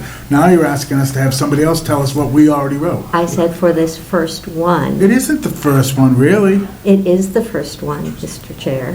What about 550 King Street, isn't that? They haven't come up with a detailed Right. proposal yet. Okay, are we gonna have them do it too? And anyway, let's let the architect have his day first before we decide, all right? We'll just do it that way. If we don't feel confident with how he's proposing and if he's including form-based coding, then we'll let the consultant come in. Well, actually, I just disagree with that. All right, well, is everybody? I'm fine with that. I'm fine with listening to the architect first and then deciding. What about you? Yeah, give the architect a chance to. Yeah. Yeah. And then we'll make a decision after that, okay? I totally, and it's not like they can't afford the $8,000, I get that. It's just that we wrote it, we designed it, we should know what we're talking about moving forward. And let's just give ourselves a shot first. Do you? Well, I think we do. We'll see. Anyway, so we've continued this till the 25th at 8 o'clock. Thank you. We have one last bit of business, then we can all go home, I hope. 8 o'clock public hearing, 6 Spectre Pond Road, water resource, special permit, site plan review, stormwater, Jensen Builders. Okay, so the Littleton Planning Board will hold a public hearing on Thursday, October 6, 2022 at 8 p.m. in room 103 of the 37 Shattuck Street Town Offices to consider an application for a special permit pursuant to Mass General Law, Chapter 40A, in the Code of the Town of Littleton zoning. The application is for a water resource district special permit under sections 17361 through 17363, site plan review under section 17316 through 19, and stormwater review under sections 38-11 to 38-23 of the Code of the Town of Littleton. Property 6 Spec Pond Road, map R22, parcel 9, owner applicant, I always get that wrong, Jensen Builders Contracting LLC. The applicant is seeking for approval for an 18,000 square foot building, parking, utilities, and associated site improvements at this 3-acre site. The notice goes on to say where you can find copies of the application, and please contact the planning board office with questions or comments. Good evening, board members. My name is Seth Donahoe. I'm with Dillis and Roy Civil Design Group. We are the civil engineers, land surveyors, and wetland consultants for this project. As you mentioned in your public notice, this is for 6 Spectacle Pond Road, which is located on the westerly side of Spectacle Pond Road. It is just south of the landfill site. It is north of an existing industrial building, and it is across Spectacle Pond Road from the large aggregate pit and Middlesex Company's corporate offices at the intersection of Air Road as well. This site is presently a material storage yard. It has some material storage bins on it, and it's in active use to this day. Our applicant, Jeanson Builders Contracting, is proposing to construct a building which would have contractor bays on the bottom floor with some office space above it. And incorporated in that are several improvements to the site. Presently, the site is a gravel surface, minimal grading on the site. It has no stormwater management controls. It has no septic system on it, and there's very minimal landscaping. These are all things that we've addressed in our application to you. So we'll be incorporating a stormwater management system that meets both the town and state standards. In this case, we will be infiltrating all of the runoff from our site, and we'll be reducing the volume of runoff that comes from the site. We'll be incorporating parking. Presently, there is no managed parking on the site, so we will have sufficient parking for the development in front of the building in a paved area, and then we have auxiliary parking areas around the side of the building, which will meet the zoning bylaws requirements for this use. And then all along the frontage of Spectacle Pond Road, we'll be incorporating street trees as well as seeding. It's relatively barren in many spots there. It's a very sandy site, so we'll be adjusting that and providing an improved streetscape for it. The site presently has some natural screening in that it is approximately 8 feet below Spectacle Pond Road. That'll be maintained. We will not be raising the site. There's a large berm there, but we will be supplementing that with additional landscaping, so the visibility of much of the site will be limited from Spectacle Pond Road as you go by. As I mentioned in the overview of the site, this is in the industrial A zone. It is abutted by industrial uses and the dump, so there are no residential uses that directly abut us as well.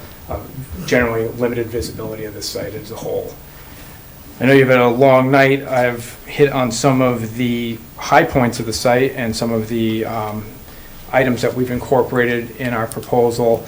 At this point, I am happy to address any questions the board may have as to why we're here or any of the improvements that we're proposing. Well, first I'll disclose that I have used you in the past, Mr. Donahoe, years ago, so I don't see this conflict. You and your father actually have done, done work for me, so. Mr. Chairman, I recall that probably about 15 years ago. Yeah, And I think the bylaws have changed a lot since that time. So. And I've changed a lot since then, but no, I just want to make the board aware. And maybe for your history, this was an old trash site back in the day. It's had a couple of different, I think Giamo had it for one time. It was a gravel reclamation project over there for a while. And this is a great use for a piece of basically reclaimed land that used to be part of the old dump system back then. It's leveled out. I think the stone yard used it for storage at one time, then it was sold. And now to have buildings that contractors can actually find space in, so because that's at a premium. I think this is a great use for what was at the time a marginal piece of land that's been reclaimed. So if anyone remembers it, it's right next to the dump is like right beside it, and the stone yard's on the other side, and this was just filled with excess material, all kinds of construction debris was on it for years, so I've seen it be reclaimed. Anyway, I don't have any questions or concerns. Is there anyone on the board? Anyone? Lisa, you have anything? So this is going to go where Stone Yard currently is? No, it's beside it. Next to Stone Yard. It's where the bare dirt and the... Where the big pile of dirt is right now. Oh, to the right of it, okay, Yeah. okay. So across the street. Between from Stone Yard and the dump. You know, it's lower. It's lower. If you were driving towards the dump, the stone yard's on your left, this is the next site on the left. On the So left, there's right a- after it. It's a Right gravel after road. Stone, so, Yeah. okay, right after Stone Yard. It shows up Yeah. as Bennett's Brook Road on some maps. I don't think that's a Littleton accepted road. It's probably a remnant from Air. There's actually access to a site in Air. I think it's emergency access for it. It's like a car I storage drive by yard. that site every single day, and I still cannot, so if you're coming down Spectacle Pond, you hit the Stone Yard, right? And then it's right after the Stone Yard? You could throw a stone from the stone yard. Yeah, and you could- there's a little road between it that's a It had a limit. private way in the back, I think. Obviously, I back in have the not way. been paying any attention Well, I to think that. that lends credit to the fact that it's below, it's a relatively can't even screened see. site, Right, so it's. right. It was full of junk. It's been full There's a of big pile of dirt that big moves dirt, around on rocks, and on your site. it's been a Maybe I gravel thought it pit. was just part of Stone Yard. Yeah, but it's Yeah, Okay. they have processed materials over the years, so Okay. you may have seen some, yeah, thank you, Aaron, that's the exact site there. As you can see, it's presently essentially a gravel lot. It does have some small outbuildings on it that were supplemental to the businesses. There's some concrete storage bins, concrete pads for materials, essentially an open site. What's not reflected in looking at it from the aerial view, there is a tree line at the back. Within that tree line is a pretty impressive stone embankment. They've probably taken riprap and boulders over the years, and as Mr. Chairman said, the site had been built up over time, and we're utilizing the existing developed portion of this site. We're not proposing to expand that in any nature. We're essentially providing some organization and improvements to what's already there. So given the fact that the road is a dirt road right now, is that going to get paved, or is it going to stay a dirt road? It's going to stay a dirt road. Stay a dirt road, okay. And then I know that in the plans, you talked about having like a back road entrance, but that really wasn't clear where that was going to be. So the back row, I'm going to flip my plan over, and with that rendered plan that we, that's perfect. So we have the primary parking is in front of the building, so that has 16 spaces directly in front, ADA compliant sidewalk, and that would be the primary entrance for anybody utilizing the office portion of the building. The intent with the rear, or the more hidden side of that, there's a gravel access way around defined, and there could be bays if a contractor needed like a indoor place, whether it's a plumber, an electrician, someplace where they can pull their van in and work on rain days or anything like that. Can Maren point to where that other entrance would be? Is that this one? That is the gravel road around it. So the building has the ability to be fully circulated via vehicles, Okay. but the primary parking is in front of it. So there's not a second entrance off Spectacle Pond, it's just around the building? No, so initially, our desire was to construct the building at street grade, but the zoning setback's actually 80 feet there, so we would have to fill in a considerable amount of the spot, and then due to the grades on the site, instead of doing that, we're essentially working with the topography. Yeah, my that's questions there. are just based on, I just couldn't picture it in my head what was meant. So it's a gravel driveway around to the backside of the building? Correct. But Okay. pavement coming down from Spectacle Pond Road to your parking lot. So the existing access is through an easement that's essentially it's a gravel road, a very well-packed traveled gravel road where the cursor is. And then we would have paved aprons to define our own entrances onto the site at that point. This is not, all the uses that would be proposed at this would be in accordance with the zoning bylaw. One of the things that is not allowed there would be retail sales. So this isn't something where customers would routinely stop by. It's essentially a contractor bay and a working area for folks that have businesses in the area. So I'm confused about the easement or the parcel behind, so the parcel behind it, this is the property line, and then this is the, what are these two lines here, and what's going on back here? That's a different site. It's a different site? Yeah, Okay. it's an entire, so we're parcel When 9. you're using this for access, you have an easement Oh, okay. to go Correct. down? Correct. And then what is this little, I'm just curious, what's this little double line here? I gotta come closer because Yeah. Yeah, so this is the That's road the here. fire access to air. Oh, that's the fire access, okay. That's the actual road that keeps going up back there. That's the easement. Well, this is, and then they have apparently on that easement, whatever, okay. So your driveway is on an easement? correct, it presently is, and it will remain Okay. within the Okay, that's same. fine.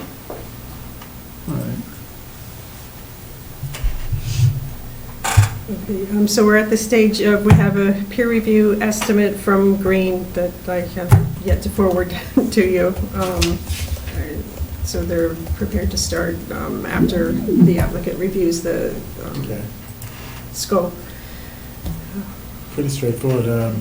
Are we gonna get any representation of what the building looks like, how tall it is, and? So it will be in conformance with the zoning bylaw, and we do not have renderings of the building yet. We really wanted the board's input to make sure that this is something that they felt fit with the site.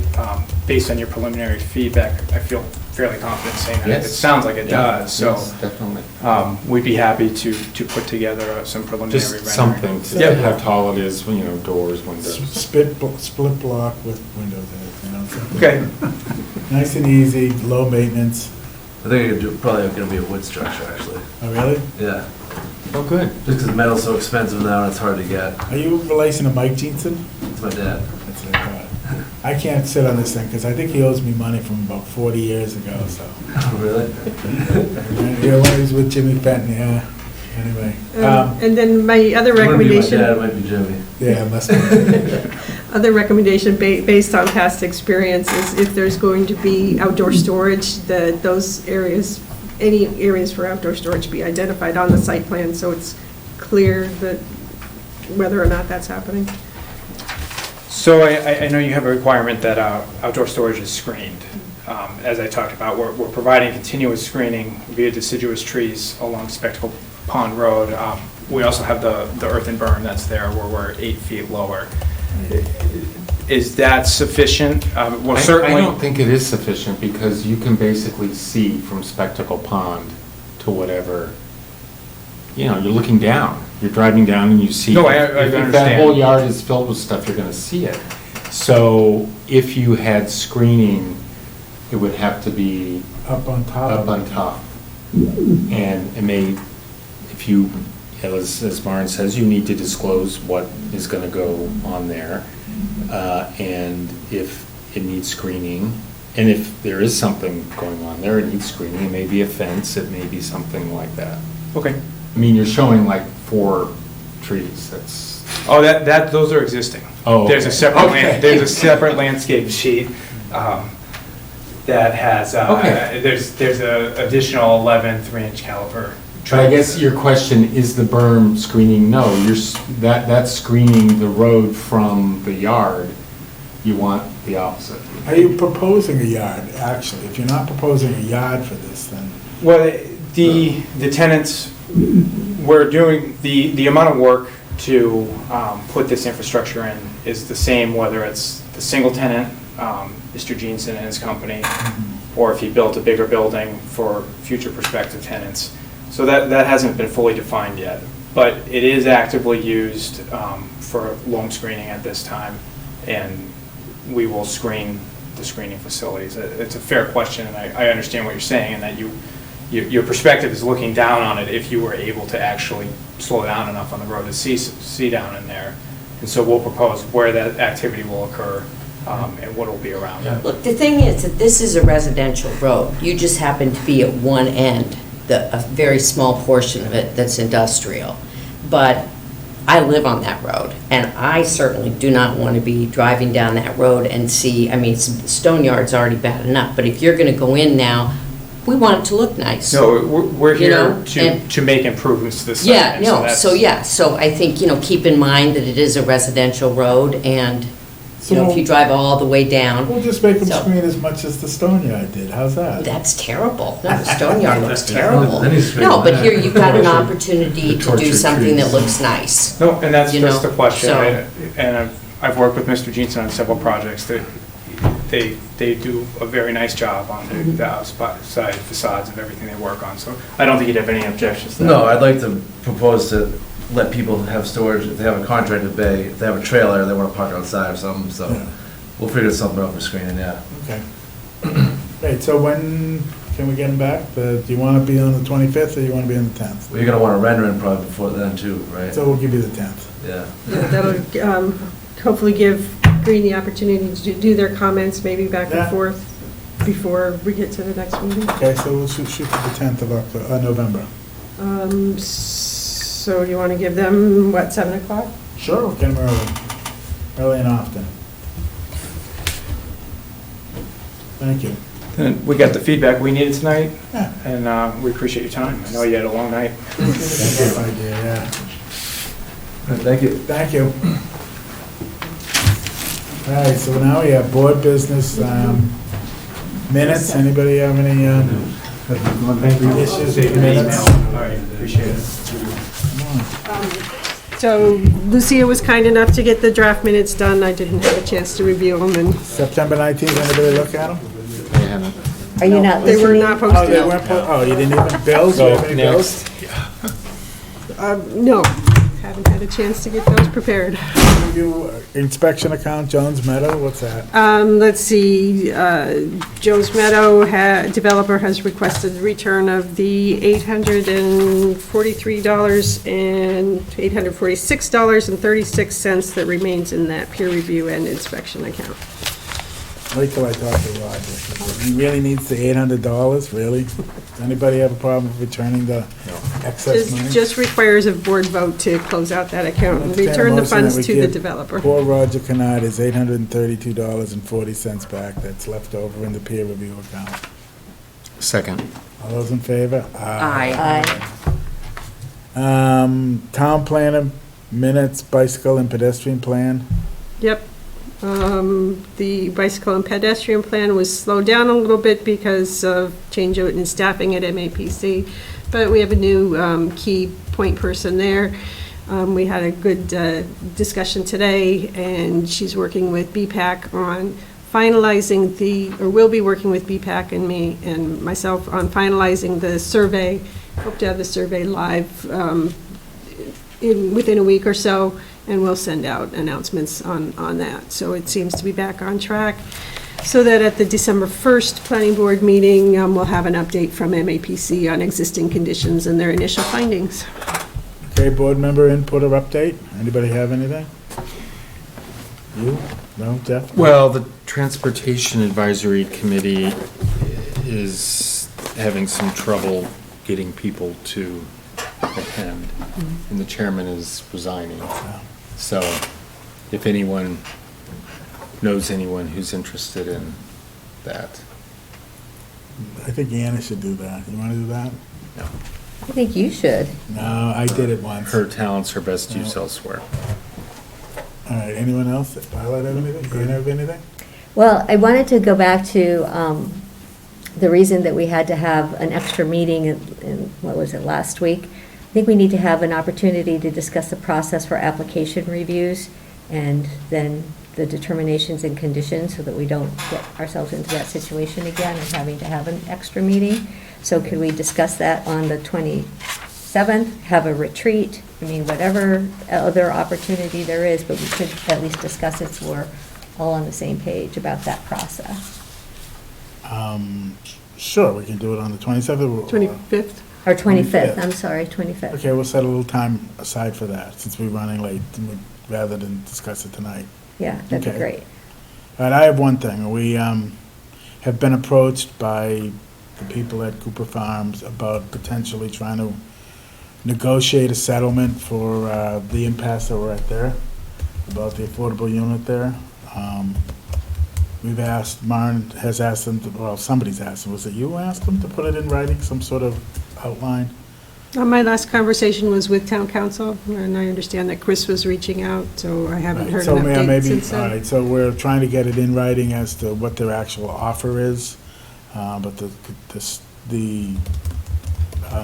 thought process is that they would build the affordable unit with a little bit of help from the Affordable Housing Trust, and it would be marketed and sold as an affordable unit, and that would be our settlement, so that we don't have to keep going through this. And we asked for that actually in writing, so we can have a chance to look at it, but they were at least interested in discussing a solution to that that involves an affordable unit, so. So that's the 16th unit of the new construction. Correct. And that What happens to the old farmhouse?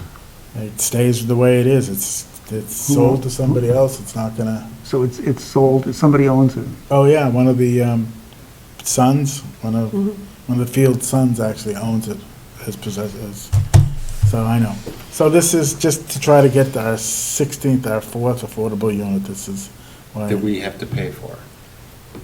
We might have to help pay for it. Let's see what they have to. Exactly. Yeah, Let's see it in because writing right before now, we- I'm not going to say a word, but Okay, I let's- think you know what I'm thinking the same thing you Let's see are. what they get in writing. It might be worth at least getting the 4th unit and everybody having a nice day, okay? So let's just see what it is in writing.